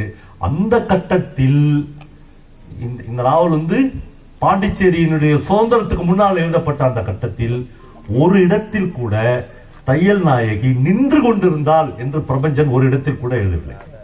எல்லா இடத்திலும் கோவிந்த் எங்கெங்கெல்லாம் உட்கார்ந்து இருக்கிறாரோ எதிரில் சரிசமமாக ஆட்டோமேட்டிக்கா ஒரு சேர்ல தையல் நாயகி உட்கார்ந்து இருந்தால் அந்த பையன் வேதநாராயணன், நம்ம வீட்டுல யாருமே அப்படி உட்கார்லையே, நம்ம ஊர்ல யாருமே உட்கார்லையே, நம்ம சொந்தக்காரங்கள்ல யாருமே ஒரு உட்கார்லையே. அப்போது இதுதான் ஃபெமினிசம். அந்த அம்மா இவர் அளவுக்கு அதிகமாக நேசிப்பார்கள். அதாவது இந்த நாவலில் முழுக்க கோவிந்த் எங்கெங்கெல்லாம் சரிகிறாரோ நண்பர்களே, அந்த இடத்திலெல்லாம் ஒரு தோள் கொடுத்து தையல் நாயகில் தான் அவரை காப்பாற்றுகிறார். ஒரு நாள் கூட இந்த நாவல் முழுக்க ஒரு இடத்தில் கூட இந்த மனிதனை அவள் ஒரு நாள் கூட காயப்படுத்தியதே. ராமூர்த்தி ரொம்ப அழகா சொன்னார், வாய் தவறி இந்த நாவல் ஆரம்பிக்கும் போது கோவிந்திடம் எல்லாம் இருந்தது என்று சொன்னார். இந்த நாவல் முடிகிற போது கோவிந்திடம் என்று அவர் சொல்லிவிட்டு கொஞ்சம் தடுமாறி, அந்த தடுமாற்றம் தான் ஆர்டிஸ்டுக்கான கொஞ்சம் தடுமாறி, இந்த நாவல் முடிகிற போதும் கோவிந்திடம் எல்லாம் இருந்தது என்று சொன்னார். ஏனென்றால் இந்த நாவல் முடிகிற போது பொருளாதார ரீதியாக ஒன்றுமே இல்லாமல் நடுத்தெருவில் ஒரு இட்லி கடை வைத்து பிழைப்பவனாக கோவிந்த் மாறி போகிறான். ஆனால் ராமூர்த்தி என்கிற ஒரு வாசகன் சொல்கிறான், அவனிடம் எல்லாம் இருந்தது என்று சொல்கிறான். நண்பர்களே, வெறும் சோற்று பிண்டங்களோ அல்லது 3 வேளை சாப்பிட்டு முடிச்சு பிள்ளைங்களுக்கு சொத்து சேர்த்து வச்சுட்டு செத்து போகிற ஒரு வாழ்க்கையோ இல்லை மானுட வாழ்க்கை. அதைவிட உயரத்தில், அதைவிட ஹைட்ல எழுத்தாளன் ஒரு மனிதனை வைக்கிறான். கோவிந்திடமிருந்து எல்லா பொருளாதார விஷயங்களும் சரிந்து போகிறது. சரிகிற ஒவ்வொரு நிமிடங்களிலும் தையல் நாயகி அதை தன் தோளில் ஏற்றுக்கொள்கிறார். பல இடங்கள் நம்மளால தாங்கவே முடியாத இடங்கள் இருக்கு. அது ஒரு இடத்திலும் தையல் நாயகி அவரை ஆற்றுப்படுத்துகிறார். நம்மளை நான் கூர்ந்து இந்த நாவலை படித்த போது ஒரு விஷயம் எனக்கு தெரிந்தது. இந்த நாவலில் இருந்து, இதனுடைய உள்ள கண்டென்ட்டில் இருந்து பிரபஞ்சன் 4 தனித்தனி சிறுகதைகளை எழுதியிருக்கிறார். நான் பல இடங்களில் அவருடைய அபஸ்வரம் என்று ஒரு கதையை சொல்லியிருக்கிறேன். இந்த நாவலில் ஒரு இடத்தில் இருந்துதான் அபஸ்வரம் கதையை அவர் எழுதியிருக்கிறார். இந்த நாவலில் ஒரு பையன் அரசியலுக்கு வருவார். அந்த பையனை இவருடைய மாமா, கோவிந்த மாமா தான் இவருடைய அப்பா. அவர் தான் கூட்டின்னு போய் குபேர் என்கிற முதலமைச்சரிடம் ஒரு வேலைக்கு சேர்த்து விடுவார். கொஞ்ச நாளைக்குள்ளாக பிரபஞ்சனுடைய கடிதம் என்று நான் ஒரு கதை படித்திருக்கிறேன். இந்த பையன் திடீர்னு பார்த்தா கார்ல போவான். ஒரே நாள், நான் பாரதியாருக்கு நற்பணி மன்றமும் நீ அந்த பிரபலமான நடிகனுக்கு ரசிகர் மன்றமும் ஆரம்பித்தோம். நான் நடந்து போயினுக்கிறேன். நான் தான் போக முடியும், நீ கார்ல போயினுக்கிற. அந்த கடிதத்தையே பிரபஞ்சன் அந்த எப்படி எழுதுவார் அந்த ரைட்டர்னா, தயவு செய்து உனக்கு வருகிற 100கணக்கான கடிதங்களை நீ கண்டுக்காம பிரிக்காம கிழிச்சு போடுவல்ல, அதுல ஒன்றாக இது கிழித்து போட்டு விடாதே, இது உன் நண்பனின் கடிதம் என்று அந்த கடிதம் ஆரம்பிக்கும். அப்ப இதுல இருந்து அப்புறம் இந்த குபேர் என்கிற ஒரு முதலமைச்சரை பற்றி இந்த நாவலில் ஒரு முக்கியமான பகுதி இருக்கிறது. அதை வைத்து எல்லாம் கவித்துவமாக இருக்க வேண்டும் என்று எந்த இடமும் இல்லை. இப்பொழுது நாவலினுடைய ஒரு இடத்துக்கு நாம் வருகிறோம். இந்த நாவல் முழுக்க அந்த வேதநாராயணன் என்கிற தன்னுடைய உறவுக்காரன் பையனுடைய பிரபஞ்சனுடைய பார்வையிலிருந்து இந்த நாவலை முழுக்க விவரிக்கிறார். இந்த பையன் மாமாவுடையே வளர்கிறான். வீட்டுல போய் சொல்றான், இந்த மாதிரி நான் கோவிந்த மாமாவை பார்த்தேன். வீட்டுல ஒரே சந்தோஷப்படுறாங்க. அவர் ரொம்ப பெரிய மனுஷன், நம்ம புள்ள சின்ன பசங்க கூட சேர்ந்து சீரழியதை விட பெரிய மனுஷன் கூட இருக்குது, ரொம்ப நல்லது இல்லையா அப்படின்னு அவங்க அம்மா ரொம்ப சந்தோஷப்படுறாங்க. பிரபஞ்சன் ஒரு இடத்துல எழுதுறாரு, பெரியவர்களாய் இருப்பதுதான் எவ்வளவு பாதுகாப்பானது அப்படின்றார். அவர்கள் சின்ன பசங்களாய் இருப்பது எவ்வளவு மோசமானது. இந்த ராட்சச வாத்தியார்களிடமிருந்து ஒருபோதும் அவர்களால் தப்பிக்கவே முடியாது என்றார். அவர் சொல்றாரு, இந்த பெரியவங்களுக்கு எப்பொழுதுமே அதிகாரம் பண்றதுக்கு எல்லா உரிமையும் கிடைச்சிருது. சின்ன பசங்க யாரோ ஒருத்தர் அவங்களை தட்டினே இருக்கான். இங்க அப்பா அம்மா, அங்க டீச்சர்ஸ், இன்னும் கொஞ்சம் மேல போனா பேராசிரியர்கள், இவங்க இங்க போனாத அதை பண்ணாத இதை போனா தட்டினே இருக்கிறான். அந்த மாதிரி பெரியவர்களா இருப்பதுதான் எவ்வளவு பாக்கியமானது என்று எழுதுகிறார். இப்போ இந்த பையன் அவருடைய பார்வையில் கோவிந்த மாமா இவர்களுக்கு ஒரு சொந்தக்காரர் இருக்கிறார். அவன் பெயர் விஸ்வநாதன். நண்பர்களே, லட்சியவாத மனிதர்களை சத்தியமா தேடி கண்டுபிடித்தால் கூட ஒரு தெருவுக்கு ஒருத்தம் கூட இல்லாத போயிட்டான். நான்லாம் சின்ன வயசுல அவரை மாதிரி இருக்கணும் அப்படின்னு எங்க வீட்டுல எல்லாம் காமிப்பாங்க. இப்ப பார்த்தா ஒருத்தம் கூட அப்படி இல்லை. எல்லாமே அப்படியே கன்வெர்ட் ஆகிட்டான் வேற ஒரு விஷயத்துக்கு. இவன் லட்சியவாத மனுஷன் அப்படின்னு காட்டுறது ஒரு மனிதனை கூட. இது விஸ்வநாதன் என்று இவங்களுடைய சொந்தக்காரர் ஒருத்தர் இருக்கார். இப்ப அவர் ஒரு காங்கிரஸ் தியாகி இல்ல, ஒரு காங்கிரஸ்காரர். காந்தி ஒரு கள்ளுக்கடை மறியல் போராட்டத்தை அறிவிக்கிறார். இப்ப என்னன்னா, இந்த விஸ்வநாதன் கள்ளுக்கடை மறியல் போராட்டத்தில் கலந்து கொள்வதற்கு பெயர் கொடுக்க வேண்டும். இவர் கள்ளுக்கடை மறியல் போராட்டத்தில் கலந்து கொள்ள வேண்டியவர் இவருடைய சொந்த தாய் மாமாவும், இவனை சின்ன வயசுல இருந்து எடுத்து வளர்த்தவரும், அது மட்டும் இல்லாம தான் பொண்ணையே இவனுக்கு கட்டி கொடுத்த மாமனாருடைய கள்ளுக்கடை போய் மறியணும். இப்போ கோபாலகிருஷ்ண நாயுடு அப்படின்னு ஒருத்தர் தான் காங்கிரஸ் கமிட்டியினுடைய தலைவராகிறார். அவர் என்ன கூப்பிடுறாரு, விஸ்வநாதா, உங்க மாமனார் கடையா போய் நீ மறியல் பண்ண போற, நான் பக்கத்து ஊர்ல உன்னை போட்டுறேன். காந்திக்கு என்ன தெரியவா போகுது, காந்திக்கு தமிழ் தெரியாது, இந்த கல்லுக்கடை தான் போய் மறிக்கணும் அப்படின்னு ஒன்னும் அவசியம் இல்லை, அதனால நீ அங்க போயிடு அப்படின்றாரு. அவன் சொல்றான் அதை விட நான் செத்தல்லாம். எங்க மாமனார் கடையே இவதான் வளர்த்தவர், சின்ன வயசுல இருந்து பொண்ணு கொடுத்தவரு. மாமனார் கடையே நான் போய் மறியல் பண்றேன், வேணாண்டா உறவு கெட்டுரும். அவன் சொல்றான், லட்சியமா உறவா என்றால் நான் லட்சியத்தின் பக்கம் தான் நிற்பேன். ஏனென்றால் நான் ஒரு காங்கிரஸ்காரன் நான் சொல்லும் போதெல்லாம் இந்த காங்கிரஸ்காரங்கள நீங்க மைண்ட்லயே வச்சுக்கூடாது. எங்களுக்கு இன்னும் 10 சீட்டு கூட 5 சீட்டு கூட அந்த காங்கிரஸ்காரங்க, இவங்க வேற காங்கிரஸ்காரங்க. இதுல வர காங்கிரஸ்காரெல்லாம் படிக்க படிக்க கடவுளே என்னுடைய நிஜ முகத்துல இந்த இப்ப இருக்கிற காங்கிரஸ்காரன் ஒருத்த மூஞ்சில வந்தா கூடாதுன்னு நினைச்சுனே படிச்சேன். ஏன்னா ஒவ்வொருத்தரும் அப்படியே லட்சியவாதத்தினுடைய உச்சத்துல இருக்கிறான். அவன் சொல்றான், என் மாமனார் கடைதான் நான் மறிச்சுதான் அவங்க உறவு கெட்டா போது, பொண்ணு கூட வாழ்ந்துடா வாழாண்டா போறேன். இப்போ அவர் சொல்றாரு, காளி அண்ணன் அன்னைக்கு கல்லால உட்கார்ந்துட்டார், கல்லுகள்ல உட்கார்ந்துக்கிறாரு, ஜனங்களா கல்லு குடிக்க வராங்க.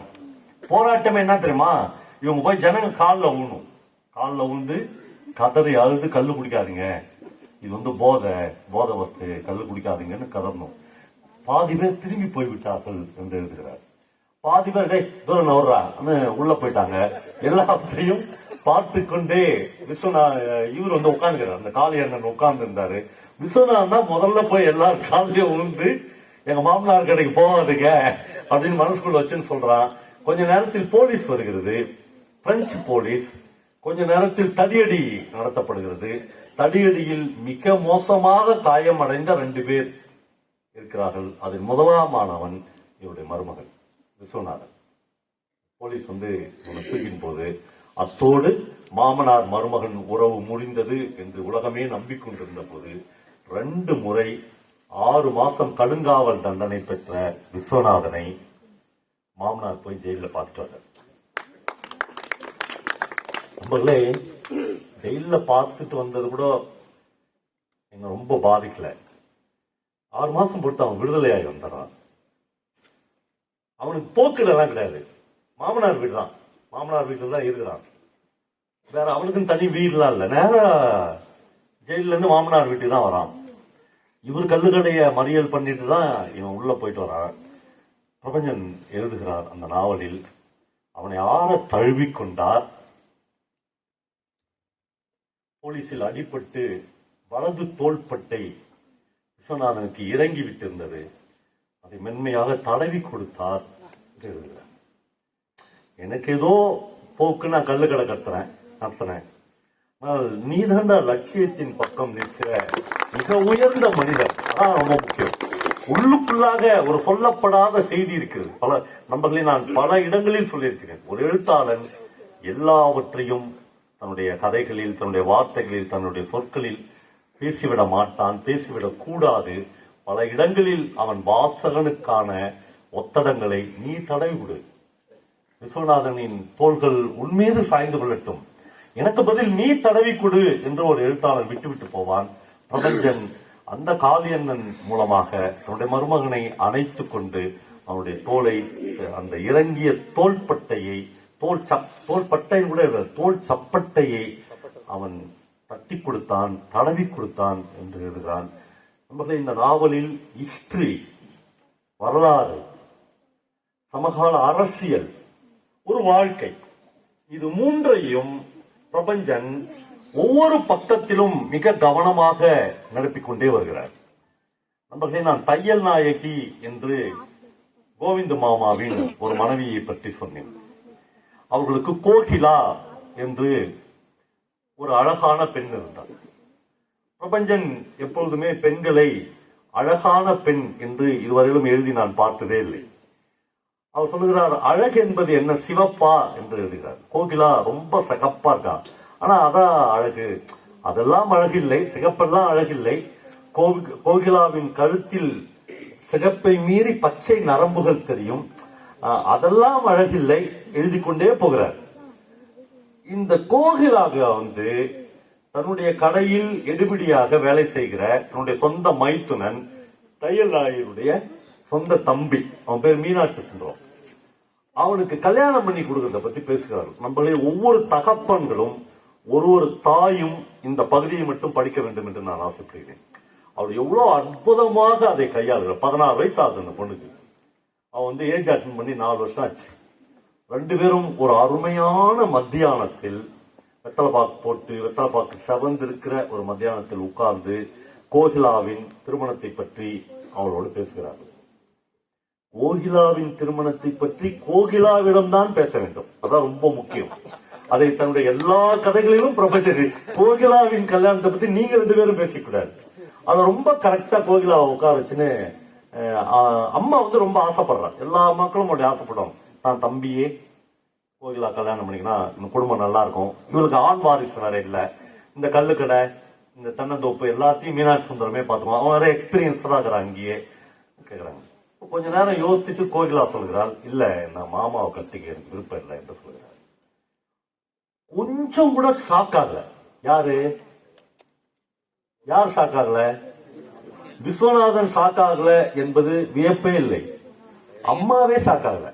அம்மாவுக்கு அப்படி ஒரு விருப்பம், எவ்வளவு மெர்ச்சூடாக எவ்வளவு உயர்ந்த தளத்தில் அந்த குடும்பம் இருக்குது. அம்மாவும் ஷாக் ஆகல.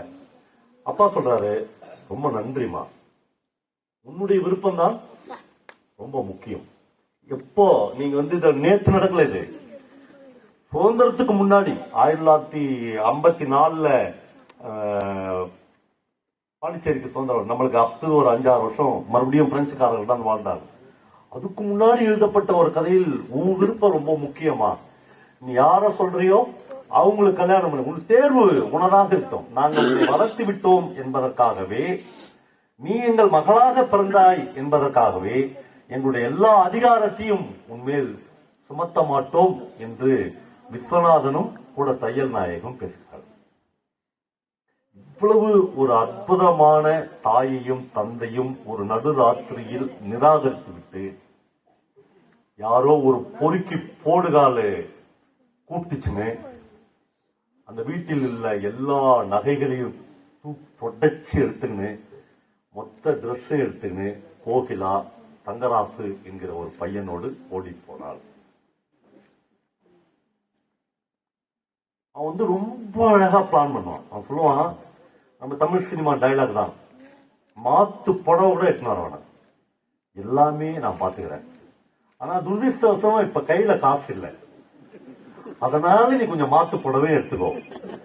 துரதிருஷ்டவசமா இப்ப போன உடனே நம்ம கொஞ்சம் வாழ்க்கை நடத்தணும்ல, அது காசு இல்ல. வீட்டுல ஏதாவது கொஞ்சம் பணம் இருந்தா, கரன்சியா இருந்தா கொஞ்சம் எடுத்துக்கோ. துரதிருஷ்டவசமா நீ வெளியே வந்துட்டா கோவிந்த பொண்ணுன்னு வெளியே 4 பேருக்கு தெரிஞ்ச அவசியம் இல்லையா, அதனால கொஞ்சம் நகை எடுத்துக்க. துரதிருஷ்டவசமா உன் நகையை மட்டும் நீ எடுத்துக்காத, அம்மா நகையை கொஞ்சம் எடுத்துனா நம்ம இன்னும் கொஞ்சம் மொத்தமா தொடச்சு எடுத்து போயிடுவோம். அந்த பொண்ணு காலையில இல்ல அப்படின்றத முதல்ல அம்மா தான் கண்டுபிடிப்பா. போய் அப்பா தான் கண்டுபிடிப்பார். காலையில ஒரு வாக்கிங் போறதுக்கு முன்னாடி எல்லாத்தையும் போய் பார்த்தா பொண்ணு இல்லை. மனைவி கிட்ட வந்து சொல்லுவார், ரொம்ப அழகா ஒரு தமிழ் சினிமாவின் டிராமா மாதிரி எல்லாம் எதுவுமே இல்லாமல் அந்த இடத்தை அவர்கள் 2 பேரும் கையாள்வார்கள். என்னத்தமா சொல்லுவாங்க, அந்த பையன் யாரா வேணாலும் இருக்கலாம், நாம கிட்ட சொல்லிருக்கலாம், நாம முடியாதுன்னு சொல்ல போறதே இல்லை. ஏன்னா நம்ம உட்கார்ந்து மீனாட்சியை கட்டிக்கிறியான்னு கேட்டோம், வேணாம்னா அந்த செகண்டே நம்ம விட்டுட்டோம். யார வேணாலும் அவ கல்யாணம் பண்ணிருக்கலாம், நாமளே கல்யாணம் பண்ணி கொடுத்துருப்பான். அவன் ஏன் இப்படி ஒரு முடிவு எடுத்தான்? இவன் எடுக்கல, அவன் எடுக்க வச்சான். ரொம்ப மேன்மையாக அந்த இடத்தை அவர்கள் கடந்து போவார்கள். நண்பர்களே, கோவிந்த மாமாவை கூத்தாடி அப்படின்னு ஏன் அவங்களாம் சொன்னாங்கன்னா, கோவிந்த மாமா கல்லுக்கடை தான் நடத்தினார். ஆனால் 2 நாளைக்கு ஒரு தடவை அவர் அதே மேடையை ஒரு இசை நிகழ்ச்சி நடத்துகிற மேடையாக மாற்றுவார். அவர் ஒரு கண்ணுக்குட்டியை அணைப்பது மாதிரி மிருதங்கத்தை அணைத்துக் கொண்டு கல்லுக்கடை நடத்துற மனுஷன், ஆனால் அவருக்குள்ளாக ஒரு கலைஞன் எப்பொழுதும் ஊடாடி கொண்டே இருப்பான். அவருடைய மிக முக்கியமான பார்வையாளர்கள் இந்த வேதாவும் இவனுடைய நண்பனான உத்ராவும். இவங்க 2 பேர் தான் அவருக்கு எப்பொழுதும் பார்வையாளராக இருப்பார்கள். கல்லுக்கடைக்குள்ளும் உட்கார்ந்தும் அவர்கள் ஒருபோதும் பாரதியார் பாடல்களை தவிர வேறு பாடல்களை பாடினதே இல்லை. தேசபக்தி பாடல்களை மட்டுமே அந்த இடத்தில் பாடினார்கள். இது குறித்து தன்னுடைய மனைவியாகிய தையல் நாயகி மிகுந்த பெருமிதம் அடைந்தால் என்று பிரபஞ்சன் எழுதுகிறார். நண்பர்களே, நீ கல்லுக்கடையை நடத்துறத விட்டுட்டு பாட்டு பாடுனா நம்ம பொண்டாட்டிங்க நீ எல்லாம் ஒரு மனுஷனாடான்னு கேட்பாங்க.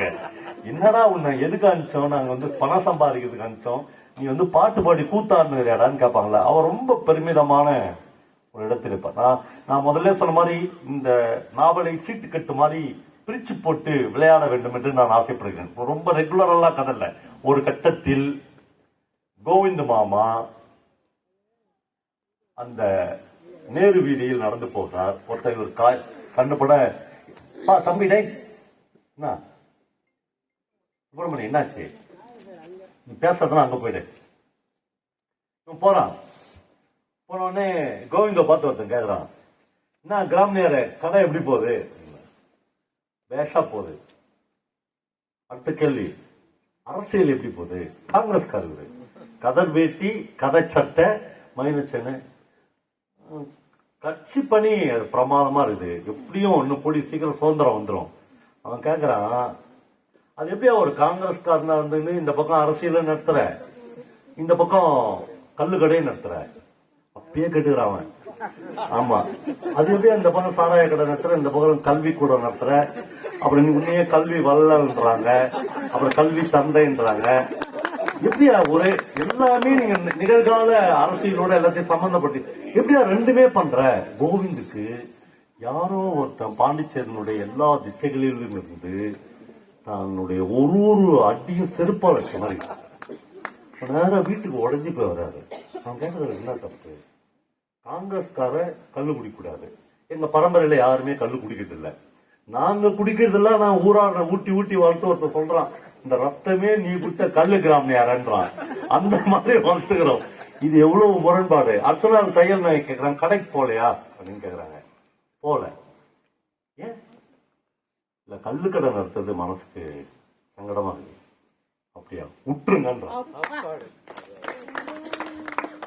உங்களுக்கு மனசுக்கு சங்கடமா இருக்கிற எதையுமே செய்யாதுங்க, விட்டுங்க. கொஞ்ச நாள்ல பிரபஞ்சம் எழுதுறாரு, 4 வீடு இருக்கு அவருக்கு, கல்லுக்கடை இருக்குது, தென்னந்தோப்பு இருக்குது, வசதி இருக்குது. கிட்டத்தட்ட நான் அப்படியே ஒரு கணக்கு போட்டு பார்த்தா ஒரு 400-500 பவுன் நகர். மக எடுத்துன்னு போனதெல்லாம் மீறி ஒரு 100 பவுன் அவ கண்ணில் படாதெல்லாம் தப்பிக்குது, அவ்வளவு வசதி. ஆனால் குன்று தின்றால் குந்தி தின்றால் குன்றும் கரையும்ன்ற மாதிரி ஒன்றொன்றாக கரைஞ்சின்னு வருது. அதை விட முக்கியமான விஷயம், ஒரு அன்எம்ப்ளாய்டு யூத் மாதிரி விஸ்வநாதன் ஃபீல் பண்ண ஆரம்பிச்சிட்டார். ஒரு 10 நாள்ல கடை இல்ல, எங்கேயும் போக முடியாது. இப்ப போய் நீங்க பாட்டு பாடி டான்ஸ் ஆடினீங்கன்னா இன்னும் சமூகம் வந்து உன்னை தரையில இன்னும் 4 நாள் போட்டா கிராம நேரம்னு கேட்பான். ரொம்ப சங்கடத்தோட உக்காந்துறாரு. பிரமாதமான ஒரு இடம் இருக்கிறது. தையல் நாயகிக்கு பாண்டிச்சேரியில் ஒரு சிலை வைக்க வேண்டும் என்று பாலசுப்ரமணியத்தை நான் கேட்டுக்கிறேன். அவன் வந்து அவங்க வீட்டுக்காரரை கேட்டு ஏன் இப்படி இடிஞ்சிட்டான்னு கேட்கிறார்.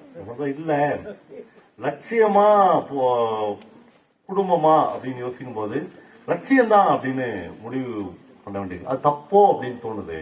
அப்படிலாம் மறுபரிசீலனையே பண்ணாத, லட்சியம் தான் நான் சொல்றேன், மறுபரிசீலனையே பண்ணாத, லட்சியம் தான். சரி, இப்ப என்ன பண்றது? ஒண்ணுமே இல்லாத போயிட்டான்ல, ஒண்ணுமே இல்லாத போயிட்டேன்னு யார் சொன்னது? இப்ப என்ன பண்றது? அவன் சொல்றா, என்னையா நீ இப்படி சொல்ற? குழந்தையிலிருந்தே உன்னுடைய மனசுக்குள்ள ஆர்ட் இருக்குது இல்ல, கலை இருக்குது இல்ல, பாண்டிச்சேரிக்கு தமிழ்நாட்டிலிருந்து பிரபலமான நாடக குழுக்கள் எல்லாம் கூட்டு வந்து நாடகம் போடு. ஒய்ஃப் சொல்றா, இன்னொருத்தி இருந்தா போடா நீ சரி உன் கல்லு கடையும் சரி விட்டு போட்டுப்பா. அதான் நம்ம பாக்குற பெண்கள். தையல் நாய்க்கு சொல்றா, ஆர்ட் தானடா நீ, இந்த கல்லு கடை உனக்கு தற்காலிகம் தானே, நாடகம் போட்டு பாத்துக்கலாம் அப்படின்றா. இப்போ அட இந்த யோசனை கலைஞனுக்கு அந்த யோசனை வராது, கலைஞனுக்கு எதிரில் இருக்கிறவங்க தான் வரும். சூப்பர். இப்ப முதல் மாசம் வந்து நாடகம் போடுறாரு, தொழில் மாறிச்சு. அது பிரமாதம். கலைஞன் நாடகம் போட்டு தென்பெண்ணை சமூக இலக்கிய நிகழ்ச்சி நடத்தி ஒருபோதும் ஒரு பைசா கூட மீறாது தம்பி. அது ஒரு வாரத்து கடங்காரன் வருவான், எனக்குலாம் தெரியும். கல்யாணம் முதல் நாள்லாம் வந்துக்கிறான். இப்ப என்னன்னா இவர் வந்து நாடகம் போடுறாரு, வீரப்பா மாதிரி ஒரு பெரிய ஆர்டிஸ்ட கூட்டினாரு, பிரபஞ்சன் அவருக்கான மெனு எழுதுறாரு. அடா பாவீங்களா, இப்படி தின்னு தித்துங்க அப்படின்னு மத்தியானம் ஆரம்பிக்குது அவருடைய மெனு. 2 கல்லு பானை, வந்து அவருடைய அறைக்கு போகுது. அப்புறம் எறா தொட்டுன்னு சாப்பிடுறாரு. அங்க இருந்து ஆரம்பிச்சு அவர் சாயங்காலம் கண்ணு செவக்க 6 மணிக்கு ஏஞ்சி ஒரு குழியில போட்டு அப்புறம் போறாரு அந்த நாடக கொட்டாய்க்கு. போனோடனே அவருக்கு ஃபீஸ் எவ்வளவு தெரியுமா அந்த காலத்துல? 3000 ரூபாய். 3000 ரூபாய்னா ஆமா 3 லட்சம். அதாவது பாண்டிச்சேரியில பிளாட் வாங்கிடலாம். 3000 ரூபாய் காசு. கிராமணியர் என்ன பண்றாரு, ஒரு கலைஞனுக்கு வெறும் 3000 அப்படின்னு 4000 கொடுக்குறாரு. அவன் குடும்பம் வந்து பிரபஞ்சன் அவர் கீழே ஒரு வரி எழுதுறாரு, செல்வம் கலைஞரின் கையில் இருக்க வேண்டியது, உன் கையில இருக்க வேண்டியது கிடையாதுடா, செல்வம் கலைஞனுக்கானது அப்படின்னு எழுதுறாரு. இப்போ எல்லாம் முடிச்சுட்டு ஒரு நார்மல் நாள்ல, இந்த உணர்ச்சி பிழம்பான நாள்ல எந்த கணக்கு போட்டாலும் தப்பாயிடும். எல்லாம் அவர்லாம் ரயில் ஏறி போயிடுறாரு. கிராமணியாரே அத்த ஜென்மன்னு ஒண்ணு வந்தாலும் இங்க வந்து நாடகம் போடணும், கிராமணியாரே கல்லுப்பானை மட்டும் கொஞ்சம் பத்திரமா இருக்கட்டும் அப்படின்னு சொல்லிட்டு போயிடுறாரு. எல்லாம் போன உடனே இவரும் உத்தராவும் உட்காந்து ஒரு கணக்கு போட்டு பாக்குறாங்க. 7000 ரூபாய் நஷ்டம். முதல் நாடகம் போட்டதுல 7000 ரூபாய் நஷ்டம் வருது. இப்ப கல்லு கதையும் விட்டாச்சு, இப்போ நாடகம் போட்டதும் வேலைக்காகல, வாழ்க்கை தடுமாற ஆரம்பிக்கிறது. ஒரு கட்டத்தில் நண்பர்களே, கோகிலா ஓடிவிட்டால் வீட்டில் மாமியும் மாமாவும் மட்டுமே இருக்கிறார்கள்.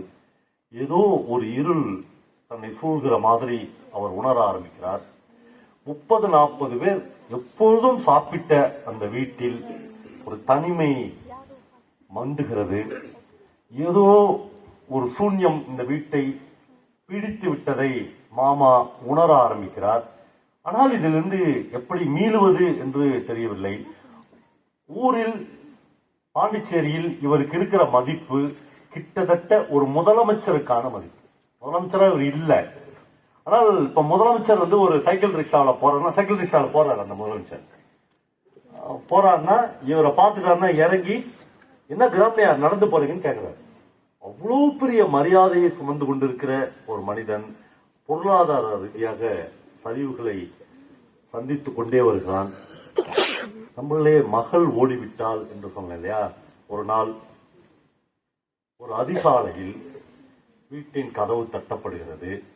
இதற்குள் 3 வருடம் கழிந்திருக்கிறது. மகள் கோகிலா அழுக்கும் பரட்டை தலையும் பசியும் வறுமையும் மிக்க ஒரு குழந்தையை இடுப்பில் வைத்துக் கொண்டு வாசலில் வந்து நிற்கிறார். அம்மா எனக்கு தெரியலையா, நானா கோகிலா சொல்லுங்க. அம்மா ஒரு நிமிடம் கூட தாமதிக்கவில்லை. நீ கோகிலா இல்லைன்னா கூட எனக்கு பரவாயில்லை என்று மகளை ஆற தழுவி வீட்டுக்குள்ள கூட்டிட்டு போயிட்டான். வீட்டுக்குள்ள போனோடனே குழந்தை சாப்பிட்டு தெரியல ஒரு பாட்டிக்கு.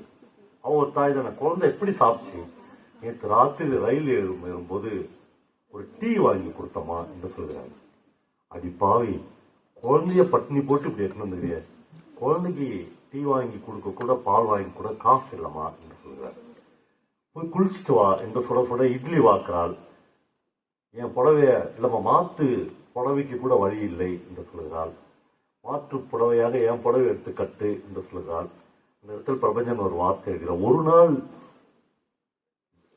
ஒரு நாள் இருமல் வந்தால் கள்ளிப்பால் மாதிரி பால் காய்ச்சி அதில் அவ்வளவு மிளகை தட்டி போட்டு அந்த இரும்பலுக்காக உனக்கு குடம்புடமாய் கொடுத்த கையில்லையா மகளே இது என்று மனதில் நினைத்துக் கொள்கிறார்.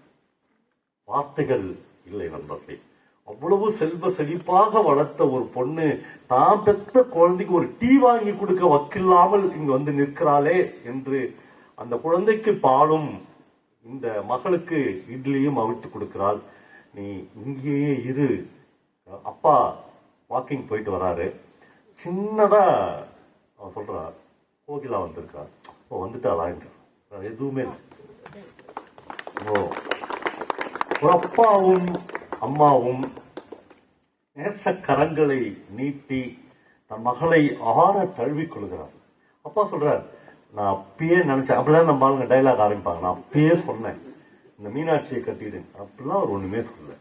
நீ ஏன் இந்த பரதேசு கூட ஓடின, அப்படி இல்லாம அவர் ஒன்றுமே சொல்லல. வந்துட்டியாமா, அமைதியா இரு, காலம் எல்லாவற்றையும் சரி பண்ணும். அப்படி வாழ்க்கையை எதிர்கொள்கிற ஒரு அப்பாவாக இருக்கிறார்கள்.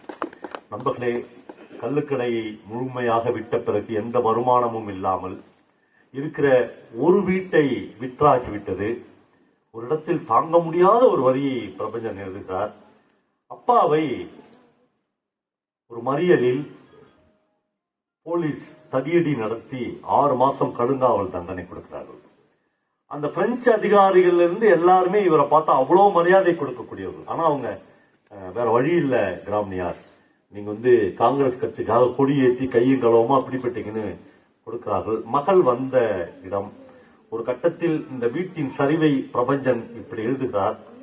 வீட்டுல இரு கோகிலா என்று சொல்லிவிட்டு தையல் நாயகி அந்த தெருவின் மூளை வரை நடந்து போனால் போகிற வழியெங்கும் இந்த பக்கமும் அந்த பக்கமும் அவள் திரும்பி பார்த்து கொண்டே போனால் தெரிந்தவர்கள் யாரும் இல்லை என்று உறுதி செய்து கொண்ட பின்பு ஒரு சேட்டு கடைக்குள் நுழைந்தார்.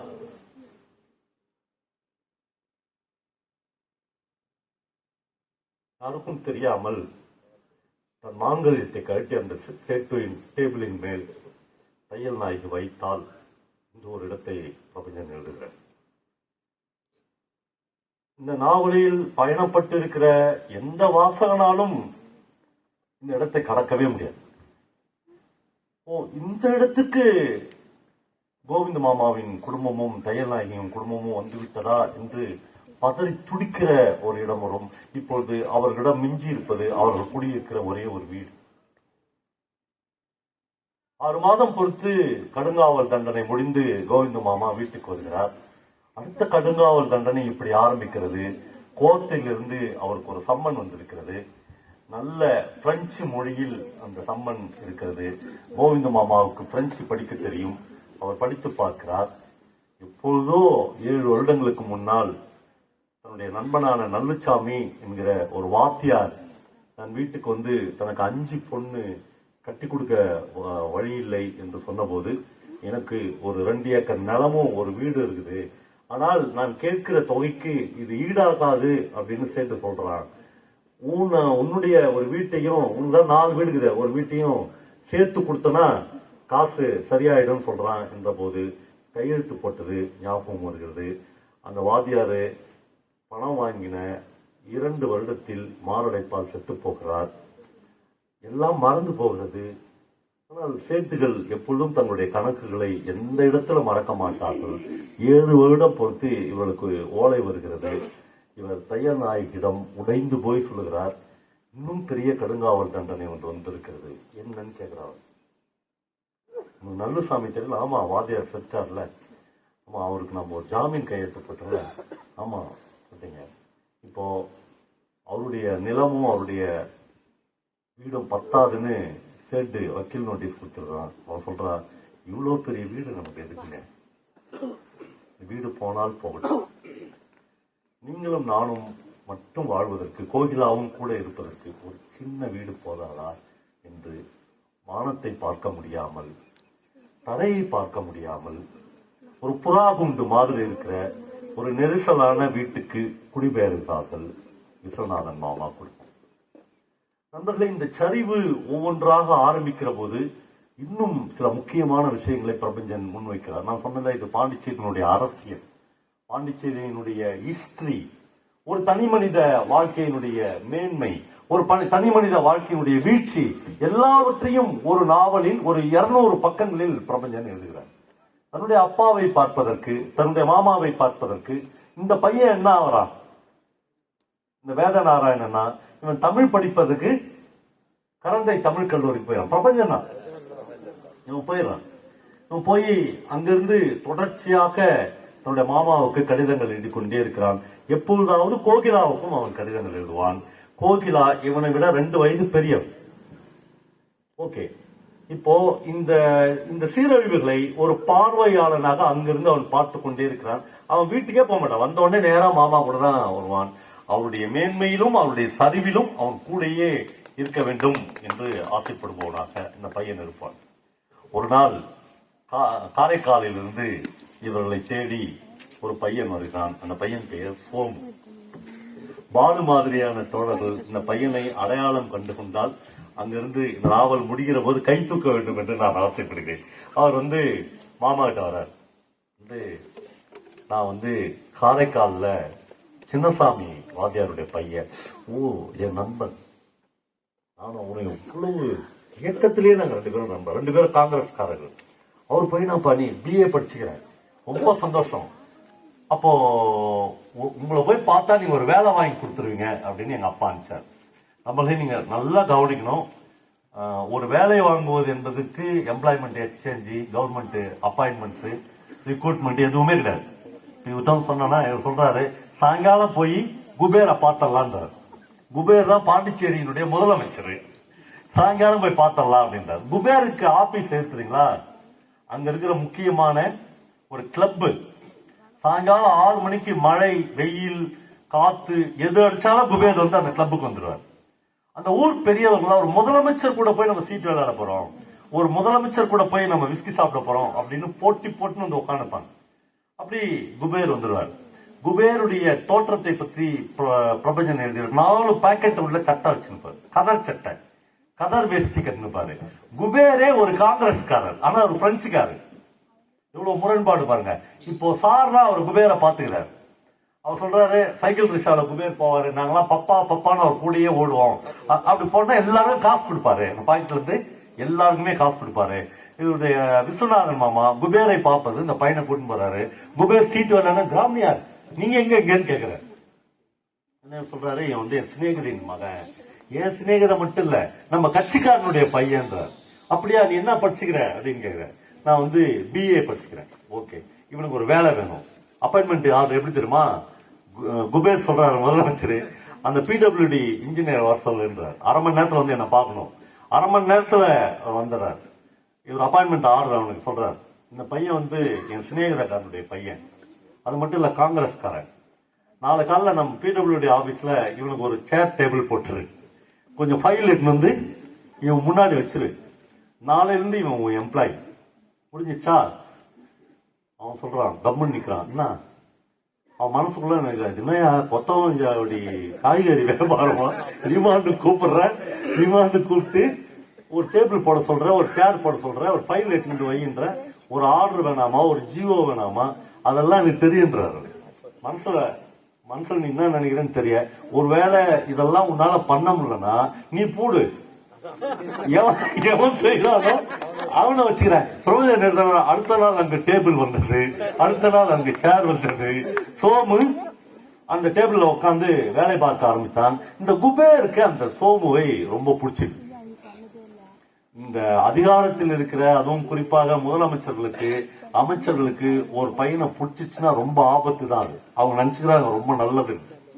இந்த குபேருக்கு இந்த பையனை ரொம்ப பிடிச்சிட்டா அவர் சொல்றாரு, ஆபீஸ் நேரம் போக மீதி நேரம் வந்து நீ ஏன் கூட இருன்றாரு. இவன் ரொம்ப பிளானா அவர் கூடயே போயிருக்கிறான், குபேர் கூட இருக்கிறான். இப்ப என்ன ஆயிடுச்சுன்னா, குபேர் வந்து சோமுவை சுற்றி தான் இருக்கிறாரு அப்படின்னு பாண்டிச்சேரி முழுக்க தெரிஞ்சிச்சு. இப்போது வரப்போகிற மாதிரி ஒரு எலெக்ஷன் வருது.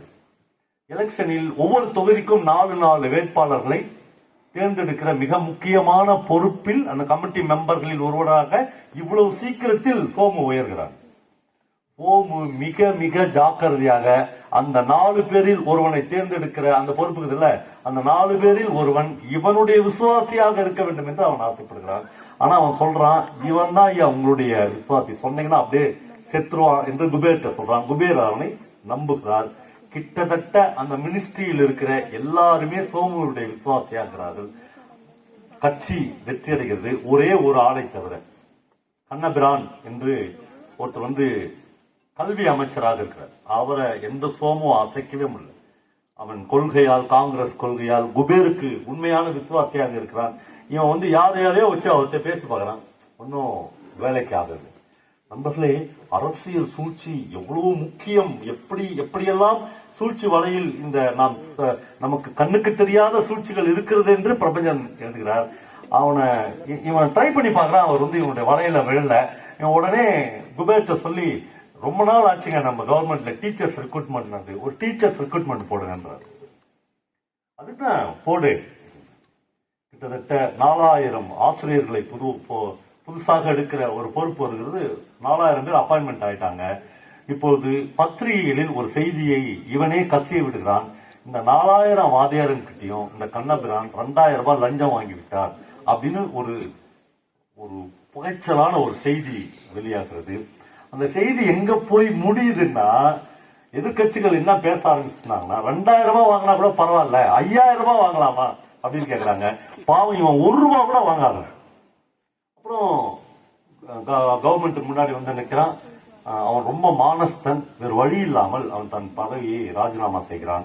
வேறு வழி இல்லாமல் 10 நாட்களில் அந்த பதவிக்கு சோபு நியமிக்கப்படுகிறார். முடிஞ்சா ஒரு பிரமாதமான வார்த்தையை பிரபஞ்சன் எழுதுகிறார். அடுத்து சோமுவின் பார்வை குபேரின் பக்கம் திரும்பியது. இப்போ ஒழிச்சிட்டானா, இப்ப போன உடனே அவனுக்கு தோணல நம்ம இன்னும் மேல போனோம் அப்படின்னு. அப்புறம் இப்போ குபேர் பக்கம் போறான். குபேருக்கு இப்பதான் இந்த கதையினுடைய மையம் தெரியும். இப்ப பாலு சொன்னாலும் அவர் எப்பயுமே காசு எடுத்து போடுவாருன்னு. அப்புறம் எவனா வந்து பிடபிள்யூடி அப்பாயின்மெண்ட் வந்து கிளப்ல உட்காந்துன்னு போய் சேர் டேபிள் போட்டு இவனை உட்கார வச்சு சொல்ல முடியுமா? இதெல்லாம் அதிகார அத்துமீறல் தானே. இது எல்லாமே ஒரு வகையில செக்ரட்டரியேட்ல நோட்ஸா இருக்குது. இந்த ஆள் நினைச்சா அப்பாயின்மெண்ட் போடுவான், நினைச்சா எடுப்பான். கவர்மெண்டா, காரணமா, ரூல்ஸா, ரெகுலேஷனா எதுவுமே கிடையாது. அப்படின்றதெல்லாம் வெவ்வேறு ரெக்கார்டா பதிவாயினே இருக்குல்ல. அந்த எல்லா ரெக்கார்டையும் ஒவ்வொரு நாள் மாலையும் கர்மசரத்தையாக சோமு போட்டோஸ்டேட் காப்பி எடுத்து வைத்துக் கொண்டான். யாருக்கு? போய் சிநேகிதியின் புள்ள அப்படின்னு சொன்ன உடனே போய் அப்பாயின்மெண்ட் ஆர்டர் போடுனார்ல, அவன் எல்லாத்தையும் எடுத்து வச்சுக்கினா ஒவ்வொன்றாக ஆங்கில பத்திரிகைகளுக்கு அவன் அனுப்பிச்சுனேகிறான். ஒரு நாள் ஒரு மொடமொடா கதர் சட்டை போட்டுக்கொண்டு மத்தியிலிருந்து ஒருவர் வந்து இதெல்லாம் விசாரணை பண்ணாரு. நோ குபேர், ரொம்ப தப்பு பண்ணிக்கிறீங்க. நீங்க ரூல்ஸ் அண்ட் ரெகுலேஷன் எதுவுமே நீங்க கடைபிடிக்கல, நீங்க வீட்டுக்கு போங்க. ஒரு மக்கள் தலைவனாக இருந்த பிரபஞ்சன் ரொம்ப ஜாக்கிரதையாக இந்த கதையில் கையாளுகிறார். குபேரை வந்து அவர் எந்த இடத்துலயும் மக்கள் தலைவன் சொல்லல, சுப்பையாவை தான் சொல்றாரு. சுப்பையாவை தான் மக்கள் தலைவர். ஆனா குபேர் என்ன சொல்றாருன்னா, பாண்டிச்சேரி மக்கள் 2 வகையாக அவளை பார்த்தாரு. ஒண்ணு வந்து அவருக்கு இருக்கிற இப்படி ஒரு இன்னசென்ஸ் கேரக்டர், போட்டு கொடு, இந்த காசு வாங்கிக்க அப்படிலாம் இருந்தாரு. அப்புறம் யாருன்னா அவரை பார்க்க வந்தா விஸ்கி குடிக்கிறியா, பிராந்தி குடிக்கிறியா மேன் அப்படின்னு தான் ஆரம்பிப்பாரு. அதெல்லாம் ஓகே. ஆனா அவருக்கு 2 கேரக்டர் இருக்குது. அதை வச்சுதான் ஒரு பப்பா அப்படின்னு ஒரு கதை எழுதிக்கிறார். அந்த கதையில இந்த கேரக்டர் வருது, இந்த மாதிரி அப்பாயின்மெண்ட் போட்ட கேரக்டர். இன்னொரு கேரக்டர் வருது, ஒரு இன்ஸ்பெக்டரை ஒரு காங்கிரஸ்காரன் அடிச்சிடுவான். போலீஸ் இன்ஸ்பெக்டர் அடிச்சுட்டு கிளப்புக்கு வருவான். வந்து பப்பா அவன் ரவுடியா இருக்க வேண்டியவன் பப்பா, அவனை போய் நீ இன்ஸ்பெக்டரா போட்டு வச்சுக்கிற, வேற வழி இல்ல, 4 சாத்திட்டான்டுவான். ஒரு கவர்மெண்ட் எம்ப்ளாயி போய் எப்படா நீ அடிக்கலாம் அப்படின்னு ஒரு கேள்வி இல்ல. சரிப்பா நான் பாத்துக்கிறேன். கொஞ்ச நேரம் பொறுத்து இன்ஸ்பெக்டர் வருவான். இன்ஸ்பெக்டர் சொல்ல ஆரம்பிக்கிறதுக்கு முன்னாடியே பப்பா அவனை பார்த்து சொன்னாரு, நீ ரவுடியா இன்ஸ்பெக்டரா, என்ன போலீஸ் ஸ்டேஷன் வேலை போட்டு விட்ட என்ன நடந்துக்கிற நீ? அவன் சொல்ல வந்ததே விட்டுருவான். நம்ம போலீஸா போறாரு. இவர் கடைசியா சொல்லுவாரு, இந்த மாதிரி ஒழுங்கா ஸ்டேஷன்ல வேலை செஞ்சா செய், இன்னும் நானே 4 ஆளுங்களை அனுப்பிச்சு உன்னை பார்த்துட்டு வந்தேன். ஒரு முதலமைச்சர் பேசுற பேச்சாது. இப்போ இந்த காசு போடுறது இருக்குது இல்ல, இதை வந்து பிரபஞ்சன் ஒரு இடத்துல எழுதுறாரு. இந்த காசு போடுற விஷயத்த வந்து ஒருத்தர் வந்து என் பின்னாடி இருந்து என்னுடைய நண்பர் ஒருத்தர் சொன்னாரு, பாண்டிச்சேரியை இந்த பப்பா சுத்த பிச்சைக்கார நாடாக மாற்றிக்கொண்டிருக்கிறார் அப்படின்னு சொல்றாரு. அப்புறம் நான் அவரை திரும்பி பார்த்தேன். அவர் தோழர் என்று எழுதுகிறார். சொல்றாரு, தோழர்கள் எப்பயும் இப்படிதான் சொல்லுவீங்க, பசிக்கு முன்னால் தத்துவம் எல்லாம் பின்னாடிதான். ஒரு நாடை எப்படி மாற்றணுன்றதெல்லாம் அப்புறம், பசிக்கிற குழந்தைக்கு முதல்ல பால் தான் வேண்டும் என்று சொல்வார். அவருக்கு எல்லா வகையிலும் தோழர்களுக்கு வெவ்வேறு பார்வை இருக்கும். நாம பாக்குற பொது புத்தியிலிருந்து அவர்கள் விலகி பார்ப்பார்கள். அவர் அந்த இன்ஸ்பெக்டரை அடிச்சிட்டான்ல, அவர் சொல்வாரு, இன்ஸ்பெக்டரை அடிச்சவனை ஏன் பப்பா மன்னிச்சு அனுப்பிச்சிட்டாரு, அவளை ஊக்கப்படுத்தி அனுப்பிச்சிட்டாருன்னா, ஏனென்றால் அவன் காங்கிரஸ்காரன். இது தெரியாத ஒருவேளை அவன் ஒரு கம்யூனிஸ்டாக இருந்திருந்தால் ஒருபோதும் அவர் மன்னித்திருக்க மாட்டார். பிரபஞ்சன் அந்த கதையை முடிக்கிறார். பப்பாவின் மீது இருந்த என்னுடைய மொத்த பார்வையும் மாறியது. இதுவரையிலும் நமக்கு நேரடியாக காட்டப்பட்ட பார்வைகள் வேறு. ஒவ்வொரு பார்வையும் டூப்ளெக்ஸா அவரு ஒரு சிலை இருக்க டூப்ளே. நம்ம அந்த டூப்ளே சிலைக்கு பின்னாடி நின்று ஒரு நாள் விஸ்வநாதன் அவனை முறைத்து பார்க்கிறார். நண்பர்களே, நாம் என்றைக்காவது பாண்டிச்சேரிக்கு போனாலும் டூப்ளே சிலைக்கு முன்னால் நின்று நம் வாழ்க்கையை ஒரு நிமிடம் திரும்பி பார்க்க வேண்டும் என்று நான் விரும்புகிறேன். ஏன்னா பிரபஞ்சன் அதில் எழுதுகிறார், இந்த டூப்ளே பிரெஞ்சு அதிகாரத்தின் உச்சம். இவன்தான் பாண்டிச்சேரியை கட்டி ஆள வேண்டும் என்று வந்தவன். தன் வாழ்நாளில் தன் சிலையை தனக்கு முன்னாலேயே நிர்மாணித்தவன். அதில் பெருமிதப்பட்டுக் கொண்டவன்.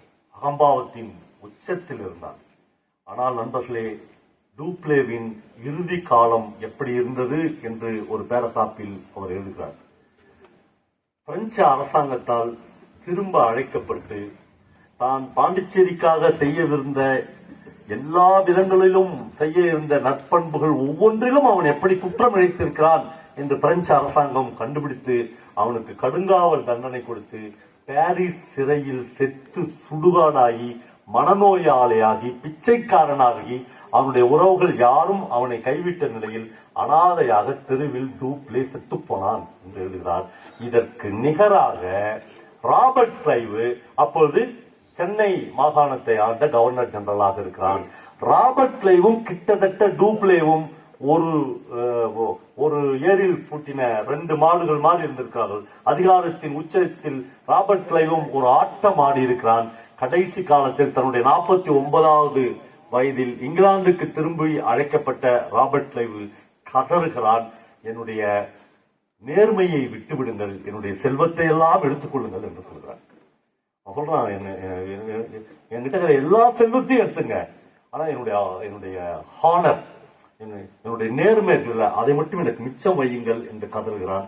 அப்படி மிச்சம் வைப்பதற்கு இங்கிலாந்து அரசாங்கம் அனுமதிக்கவில்லை. இங்கிலாந்து மக்கள் அவனை நேசிக்கவில்லை. நண்பர்களே, ஒரு நாள் விஸ்கி பாட்டிலை நிரப்பி வைத்துவிட்டு ஒரு சின்ன கத்தியால் தன் கழுத்தை தானே அறுத்து செத்து போகிறான் ராபர்ட் கிளைவ். மிகப்பெரிய கவர்னர் ஜெனரலாக, மிகப்பெரிய நாடுகளை பிடித்தவர்களாக, மிகப்பெரிய போர் வீரர்களாக இருந்த 2 பேரினுடைய வாழ்க்கையை இந்த இடத்தில் போகிற போக்கில் சுட்டிக்காட்டுகிறார் பிரபஞ்சன். அந்த சிலைகளுக்கு முன்னால் நின்று, அவர்கள் வாழ்க்கைக்கு முன்னால் நின்று நாம் நம்முடைய முகங்களை கண்ணாடிகளில் பார்த்துக் கொள்ள வேண்டியவர்களாக இருக்கிறோம்.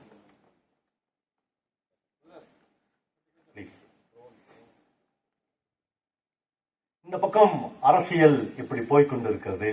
இப்பொழுது வாழ்க்கை வேறு ஒரு விதமாக போகிறது. நண்பர்களே, உத்ரா என்று நான் ஒரு பையனை உங்களுக்கு சொன்னேன். அந்த உத்ரா இந்த நாவலில் ராமையா என்ற ஒரு தியாகியை பற்றி பிரபஞ்சன் எழுதுகிறார். இந்த ராமையாவின் சொந்த ஊர் திருவாரூர். அவன் சின்ன வயதில் படிப்பதற்காக பாண்டிச்சேரிக்கு வருகிறான். அவனுக்கு படிப்பு சரியாக வரவில்லை. அவன்தான் இந்த வேதாவினுடைய உற்ற நண்பன். அவன் கடைசியில் ஆங்கிலோ பிரெஞ்சு மில்லில் ஒரு மில் தொழிலாளியாக வேலை பார்க்கிறான். ஒரு தொழிற்சங்க தலைவனாக தன்னுடைய வாழ்க்கையை அவன் வடிவமைத்துக் கொள்கிறான். நண்பர்களே, அவன் திருமணம் செய்து கொள்ளவில்லை. அவன் ஒவ்வொரு மாதமும் அந்த காலத்தில் தன்னுடைய நண்பனுக்காக, யாரென்று தெரியாத தன் சாதியில் இல்லாத ஒரு நண்பனுக்காக மாதம் 100 ரூபாயை இந்த வேதாவுக்காக அவன் மணி ஆர்டரில் அனுப்புகிறான். நேரடியாக கொடுத்தால் மாமா வாங்கிக் கொள்ள மாட்டார் என்பதற்காக மளிகை பொருள்களாக வாங்கி யாருக்கும் தெரியாமல் கோகிலா மூலமாக மாமா வீட்டுக்கு 100 ரூபாய்க்கு மளிகை வாங்கி அனுப்புகிறான். ஒரு மிக உயர்ந்த இடத்தில் உத்ராவை வைக்கிறார்கள். அந்த இடத்திலிருந்து இந்த ராமையாவை அவர் நினைவு கூறுகிறார். ஒரு நாள் தன்னுடைய மனதில் உள்ளுக்குள்ளாக புழுங்கி புழுங்கி மாமா கதறுகிறார் ராமையாவை நினைத்து. கொஞ்சமும் அவன் பகத்சிங்குக்கும் சுகதேவுக்கும் நிகரில் ஒரு துளியும் குறையாத மாமனிதன் என்று ராமையாவை பற்றி எழுதினார். ஏனென்றால் ராமையாவால் 14 தொழிலாளர்களை பிரெஞ்சு போலீஸ்காரர்கள் அப்படியே தொழிற்சாலைக்குள்ளாக பூந்து சுட்டு சாகடிக்கிறார். அவன் கொதித்து போகிறான். 2 லட்சம் பேர் வாழ்கிற இந்த பாண்டிச்சேரியில் வெறும் 1000 பேர் கூட இல்லாத இந்த வெள்ளைக்காரர்கள் இவ்வளவு அக்கிரமம் பண்ணுகிறார்களே, இது எப்படி தாங்கிக் கொண்டு இருக்க முடியும் என்று அவன் காண்கிறான். பல பேர் கருங்காலிகளாக இந்த பிரெஞ்சு கவர்மெண்ட்டுக்கு ஆட்களை காட்டிக் கொடுப்பவர்களாக இருக்கிறார்கள். அதில் மிக முக்கியமாக பெருமாள் செட்டியார் என்று ஒரு செட்டியார் இருக்கிறார். இப்பொழுது அம்பை விட்டு எய்தவனை பழிவாங்க வேண்டும் என்று ஒரு நாள் அவர் கவர்னரை சந்தித்து விட்டு வருகிற போது மிக அருகாமையில் நின்று அவரை துப்பாக்கியால் சுட்டுவிட்டு தானும் சுட்டுக் கொண்டு சாகிறான். அது இந்திய சுதந்திர போராட்ட வரலாறில் இடம்பெறவே இல்லை. ஏனென்றால் அது செட்டியாரை ஏதோ தனி மனித விரோதத்திற்காக ராமையா கொன்றான் என்கிற மாதிரியான ஒரு வரலாறு திரிக்கப்பட்டு விட்டது. ஆனால் கோவிந்த மாமாவுக்கு தெரியும், பகத்சிங்குக்கும் சுகதேவுக்கும் கொஞ்சமும் குறைவில்லாத மனிதன் எங்கள் ராமையா என்று. நண்பர்களே, ஒரு தனி மனித கதையில் இவ்வளவு ஹிஸ்டரி, அரசியல் ரீதியான இவ்வளவு மாறுதல்கள், ஒரு நகரம் மாறிக்கொண்டே வருகிறது. இப்படி இந்த கதை போய்கொண்டே இருக்கிறது. இப்பொழுது ஒரு நாள் மாமா தளர்ந்து போய் உத்தராவிடம் பேச ஆரம்பிக்கிறார். உத்தராவிடம் பேசுகிற போது அவர் சொல்றார், தம்பி, நீ எத்தனை நாளைக்கு இப்படி தெரிஞ்சுன்னு தெரியாமல எங்க வீட்டுக்கு மளிகை வாங்கினாங்க, அவமானமா இருக்கிறது. இப்பொழுது இந்த இடத்தில் கொஞ்ச நாட்களுக்கு முன்னால் தையல் நாயகியும் அவர் இழந்திருந்தார். அந்த அம்மாவும் ஒரு நோயினால் செத்து போய் மகளும் அப்பாவும் மட்டுமே இருக்கிற ஒரு தனிமையான வாழ்க்கை. எங்க 2 பேரும் வாழறதுக்கு ஏதாவது ஒரு வழி பண்ணி கொடுப்பா என்று உத்தராவை கேட்கிறார். அவன் சொல்றான், இதெல்லாம் நான் முதல்ல செஞ்சுட்டேன் ஐயா என்று சொல்றான். என்ன பண்ண என்று கேட்கிற போது, லட்சுமி தேட்டருக்கு பக்கத்துல ஒரு சின்ன 10க்கு 10 கடை எடுத்துக்கிறேன். கடை எடுத்து அவர் சொல்றாரு, கோகிலா சின்ன இட்லி போட்டு கொடுக்கட்டும், இட்லி வார்த்து கொடுக்கட்டும், உங்களுக்கு ஒரு சேர் டேபிள் போடுறேன், நீங்கள் கல்லாப்பெட்டியில் உட்காருங்கள் என்று விஸ்வநாதன் மாமாவிடம் சொல்லுகிறான். அப்படியே பேக் டிராப்ல அந்த வள்ளலார் படம், அந்த கல்லுக்கடை, 40-50 பேர் உட்கார்ந்து சாப்பிட்டு கொண்டிருந்தது, 500 பவுன் நகை இருந்தது. வீட்டுக்கு வந்த அந்த அந்த பிளாஷ்பேக்ல நிறைய விஷயங்கள். ஒரு கல்யாணம் நின்று போகுது. இந்த அம்மா தன்னுடைய ரட்டப்பட்ட செயினை அப்படியே கழட்டி அந்த மணப்பெண்கிட்ட போட்டு கல்யாணத்தை நடத்து என்று சர்வ சாதாரணமாக சொல்லுகிற பல நிகழ்ச்சிகள் அந்த குடும்பத்தில் இருக்கிறது. ஆனால் மகளுக்கு இட்லி கடை, அப்பா இவ்வளவு பெரிய ஒரு கிராமணியார், இவ்வளவு பெரிய ஒரு தியாகி, இவ்வளவு பெரிய ஒரு மனிதனை, வாழ்க்கை, சமூகம், நாகரிகம் உள்ள சமூகம் என்று நாம் சொல்லுகிற இந்த சமூகம் ஒரு இட்லி கடையில் சேர் போட்டு உட்காரு என்று சொல்ல வைக்கிறது. காலம் சுற்றுகிறது, அவர் போய் உட்கார்கிறார். ஒரு பிரமாதமான இடம் இருக்கு. நான் இதுல நிறைய வாஸ்து காமிக்கிறேன், நான் வாஸ்து காமிக்கல. ஆனால் இந்த இடத்தை என்னால் வாசிக்காமல் இருக்க முடியாது.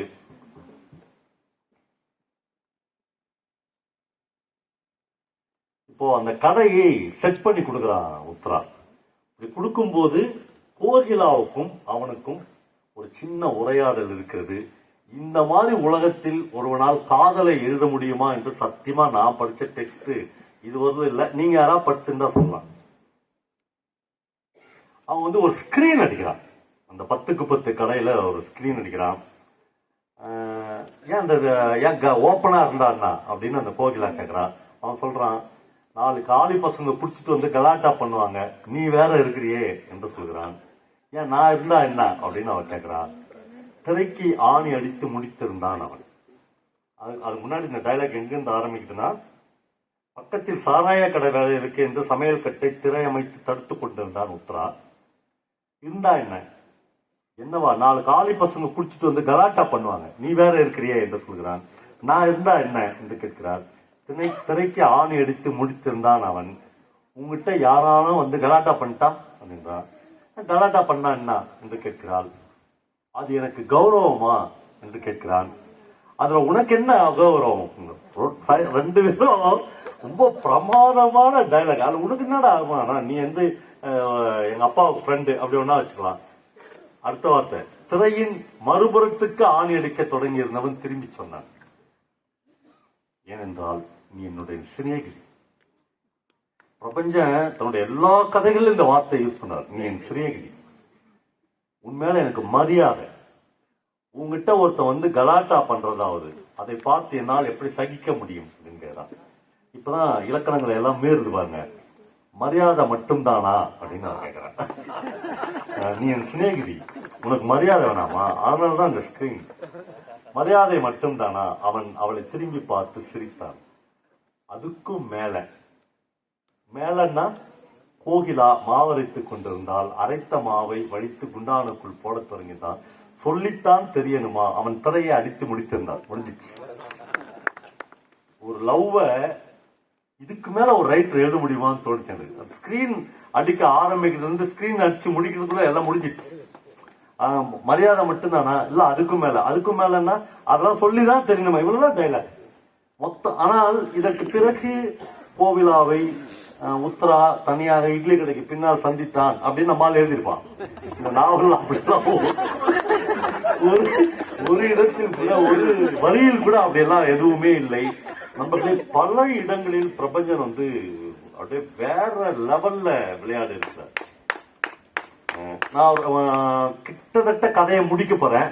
அதற்கு முன்னால் நான் தவற விட்ட இது கொஞ்சம் போர் அடிச்சாலும் நீங்க சில தருணங்களை, இந்த தருணங்கள் தான் இந்த நாவல்.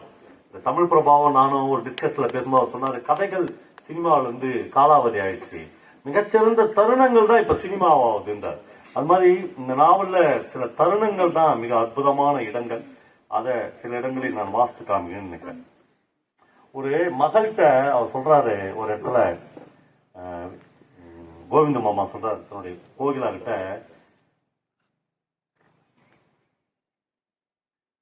நான் நல்லா சமைப்பேன் பான்றேன். அப்ப ஒரு அப்பா எப்படி சொல்றா பாருங்க, தலைக்கறி ஆக்க கத்துக்கிறது தப்பு இல்லம்மா, அதுவும் தெரிஞ்சு வச்சுக்கிறது உபயோகம் தானே. எனக்கும் சமையல் தெரியும், நானும் நல்லா சமைப்பேன். ஆனா பொண்ணுங்க படிக்கணும்னு ஆசை எனக்கு. ஆண்களுக்கு நிகரா படிக்கணும், அவங்களுக்கு நிகரா சிந்திக்கணும். SLCக்கு மேலையும் படிப்புன்னு ஒண்ணு இருக்கணும்னு நினைக்கணும். நீ படிக்கல, படிக்காதது அவளோட சொந்த விஷயம். யாரும் எதையும் யார் மேலையும் திணிக்க கூடாது இல்லையா? அதோட இதான் முக்கியம். படிப்பு பள்ளிக்கூடத்துக்கு உள்ளேயா இருக்கு. அப்பா மகன்கிட்ட கேக்குறாரு, படிப்பு பள்ளிக்கூடத்துக்கு உள்ளேயா இருக்கு? உண்மையில அது வெளியேறாம இருக்குது. படிக்கிறதுனா எங்கேயும் போய் வாழ்க்கையை படிக்கலாம் தானே என்று ஒரு அப்பா சொல்லுகிற இடம். 2-3 இடங்களையாவது நான் உங்களுக்கு ஒரு இடத்துல சொல்றாரு,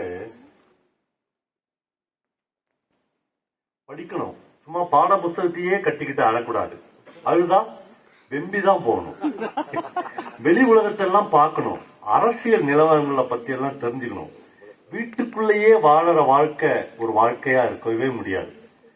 போராடணும், இல்ல போராடுறவங்களுக்கு மனப்பூர்வமா ஆதரவு கொடுக்கணும் என்று தீவிரமாக யோசித்தவாறு பேர். ஒரு மகள்கிட்ட அப்பா, நாம என்னைக்கா ஒண்ணு இல்ல சார், இது ஏன் சிறந்த நாவல்னா, நம்ம பொண்ணுகிட்ட நம்ம என்னைக்காவது இப்படி பேசிக்கிறோமா? பாப்பா போராடணும் பாப்பா அப்படின்னு எந்த அப்பனா பேசிக்கிறோமா?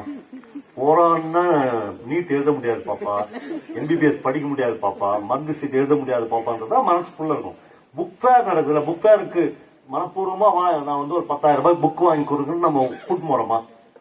அப்போ ஒரு அப்பா தன்னுடைய மகளுக்கு இந்த மாதிரியான விஷயங்களை போதிப்பது நம்பர்லே அப்பாவின் வாழ்வு வெற்றிகரமான வாழ்வுதானா என்று கோவிந்தனுக்கு தோன்றியிருந்தது. நம்ம எல்லாரும் இதை யோசிப்போம், நம்ம அப்பா வாழ்ந்த வாழ்க்கை வெற்றிகரமான வாழ்க்கை தானா என்று கோவிந்தனுக்கு தோன்றியதுண்டு. பறந்து பறந்து கல்வித்து சேர்ந்த பணத்தை நிலங்களாக வயல்களாக மாற்றிக்கொண்டிருந்த அப்பா ஏன் அப்படி செய்தார் என்று அப்பா யோசித்து பார்த்திருப்பாரா? யாரேனும் அவரை கேட்டிருப்பார்களா? கேட்டிருந்தால் என்ன பதில் சொல்லியிருப்பார்? பிள்ளைகளுக்காக என்று சொல்லியிருப்பார். எவ்வளவு பெரிய அபத்தமான பதிலாய் அது இருந்திருக்கும். தனக்காக அன்றி தன் பிள்ளைகளுக்காகவா ஒருவன் அத்தனை அரும்பாடுபடுவான்? தனக்காக அன்றி தன் பிள்ளைகளுக்காக மட்டும்தானா ஒருவன் அரும்பாடுபடுவான்? அப்பாவை பற்றி பிற்காலத்தில் அவர் வந்த முடிவு இதுதான். பொருள் சேர்ப்பது புருஷ லட்சணம் என்கிற பொதுவான சமூக அங்கீகாரத்தை பெறவே அப்பா அப்படி மாய்ந்து மாய்ந்து உழைத்திருக்கிறார். மாறாக அவர் வாழ்வை அவருக்காக ஒரு நாளும் வாழ்ந்ததில்லை. அந்த காலை நேர உலாவலில் அப்பாவை பற்றி அந்த முடிவுக்கே அவன் வர நேர்ந்தது. அப்புறம் அரசியலை பற்றி பிரபஞ்சன் ஒரு இடத்தில் அவருடைய தீர்க்கமான முடிவாக சொல்கிறார். சித்தப்பா தன் வாழ்ந்த காந்தியத்தில் தன்னை அடையாளம் கண்டுகொண்டார் என்று சொல்லலாம்.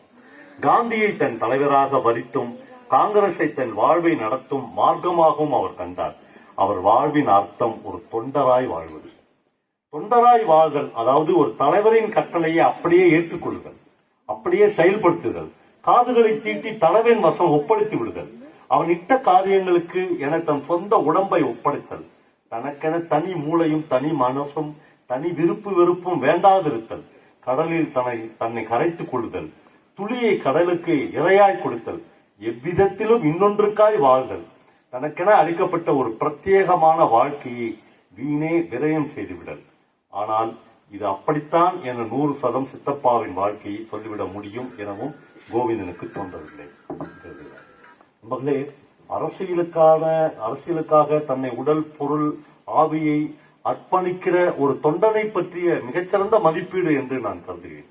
அப்படியே தன்னை ஒப்படைத்தல், அப்படியே தலைவா எல்லாம் உனக்குதான் தலைவா, 2 புள்ள செத்துச்சுன்னா நான் 3வது புள்ளையும் அனுப்புறேன் தலைவா என்று சொல்லுகிற அந்த கும்பல் மனோபாவத்தை ஒரு எழுத்தாளன் 40 வருடங்களுக்கு முன்னால் எழுதின ஒரு நாவலில் வேறு விதமாக சுட்டி காட்டுகிறார். ஒரு நாவல் காலத்தால் எப்படி நிற்கும் என்றால் அது எல்லா காலத்திற்கும் நான் இப்போ ஒருத்தன் அந்த சோமுவை பற்றி சொன்னல, குபேர வீழ்த்தினான், நான் அதை பாதிலே விட்டேன்.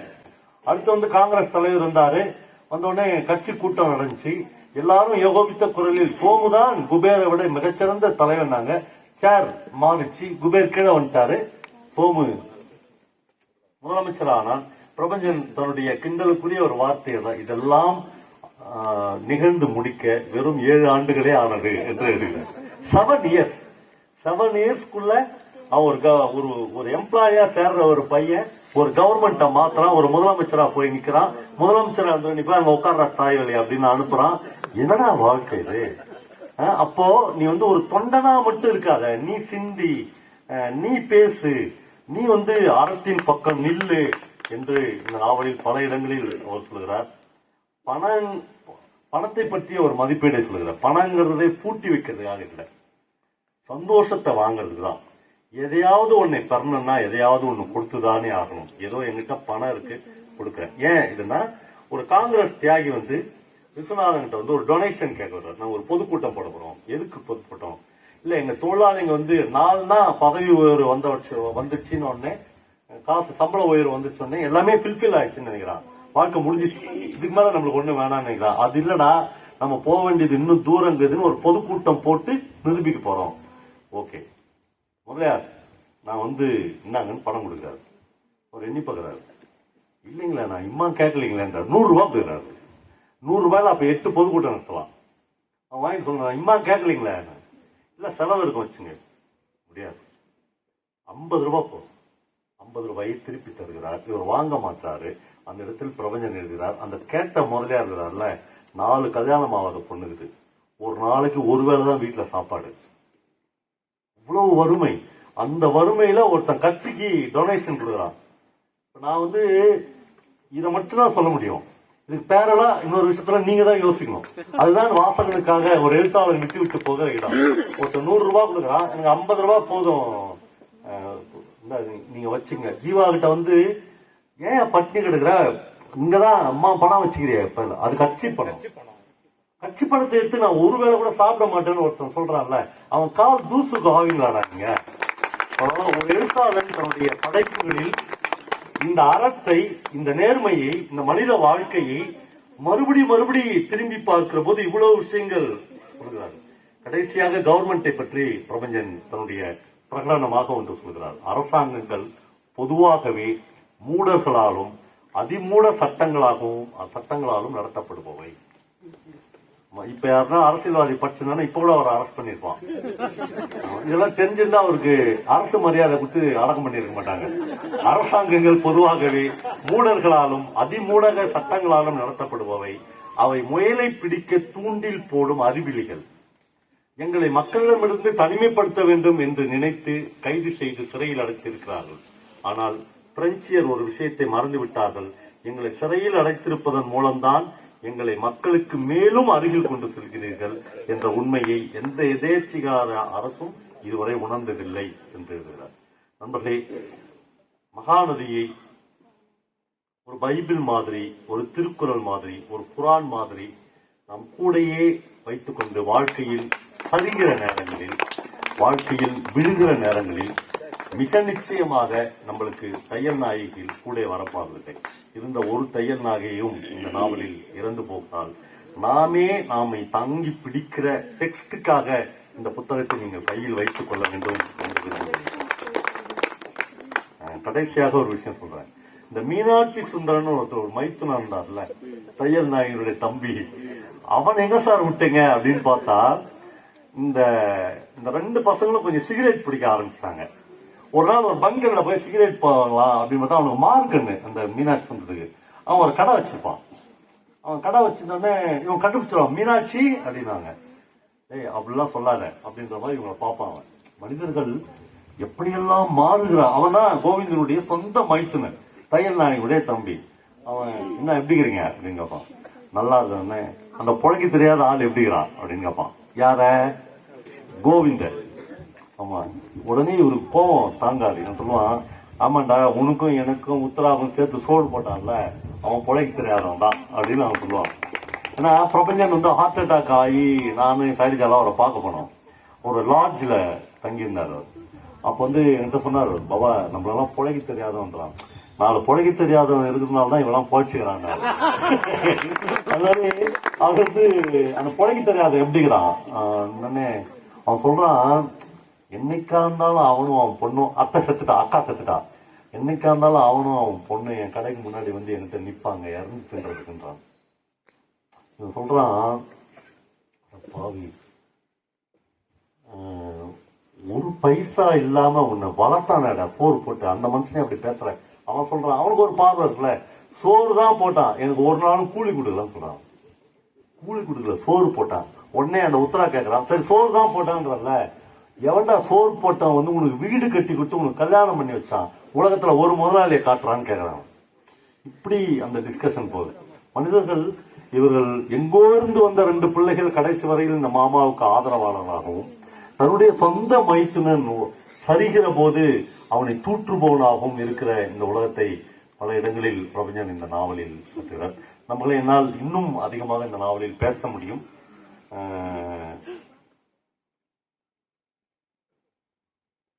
இன்னொரு இடம்,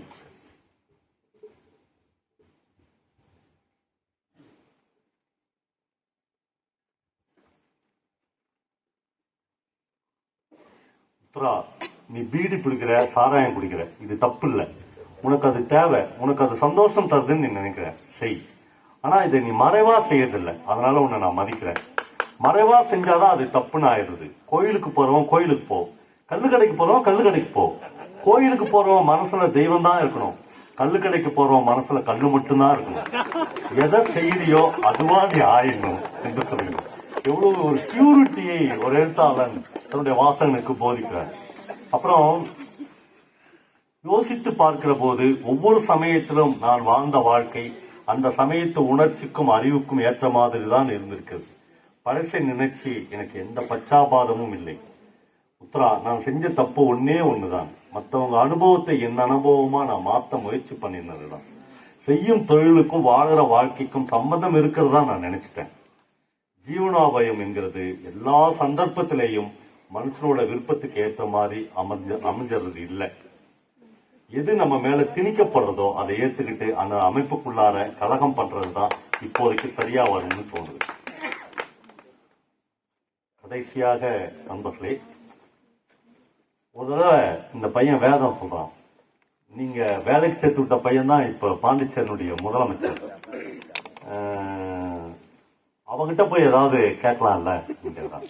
அப்புறம் வரவு செலவு கணக்கு வேற, இந்த இட்லி கடையினுடைய வரவு செலவு கணக்கு பிரபஞ்சம் கொடுத்துறாரு. எல்லா செலவும் போக ஒரு நாளைக்கு 20 ரூபாய் மீறுகிறது. இதுவே எதேஷ்டம் என்று எழுதுகிறேன்.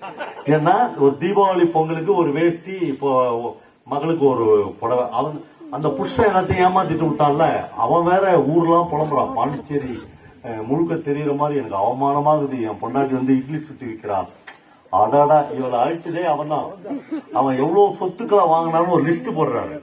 ஒவ்வொரு தடவையும் இந்த மாமா கிட்ட இருந்து அவன் எவ்வளவு மொத்தம் அவன் சொல்றாரு, இதை வாங்குறதுலாம் ஒருத்தனுக்கு அவமானமா இல்லை, பொண்டாட்டிய இட்லி சுட்டி வைக்கிறதானா உனக்கு அவமானம் ஆயிடுச்சு. கடைசியாக இதோடு முடிக்கிறேன் நண்பர்களே. என்ன கேட்ட, சந்தோஷமா இருக்கிறதுனா என்னன்னா, அப்படிதான் தோணுது. சந்தோஷம்ன்றது என்ன?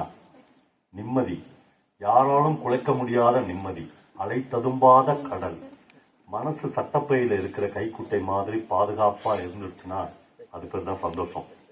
மற்றபடிக்கு பணம், சோறு, வீடு, சௌகரியத்தால் வர்றது நிம்மதியா இல்லை, அது தற்காலிகமான சந்தோஷம். மனைவி, மக்கள், சிநேகிதம் எல்லாம் கூட ஒரு எல்லை வரைக்கும் தான், எல்லோருக்கும் ஒரு இடம் வரைக்கும் தான் அனுமதி.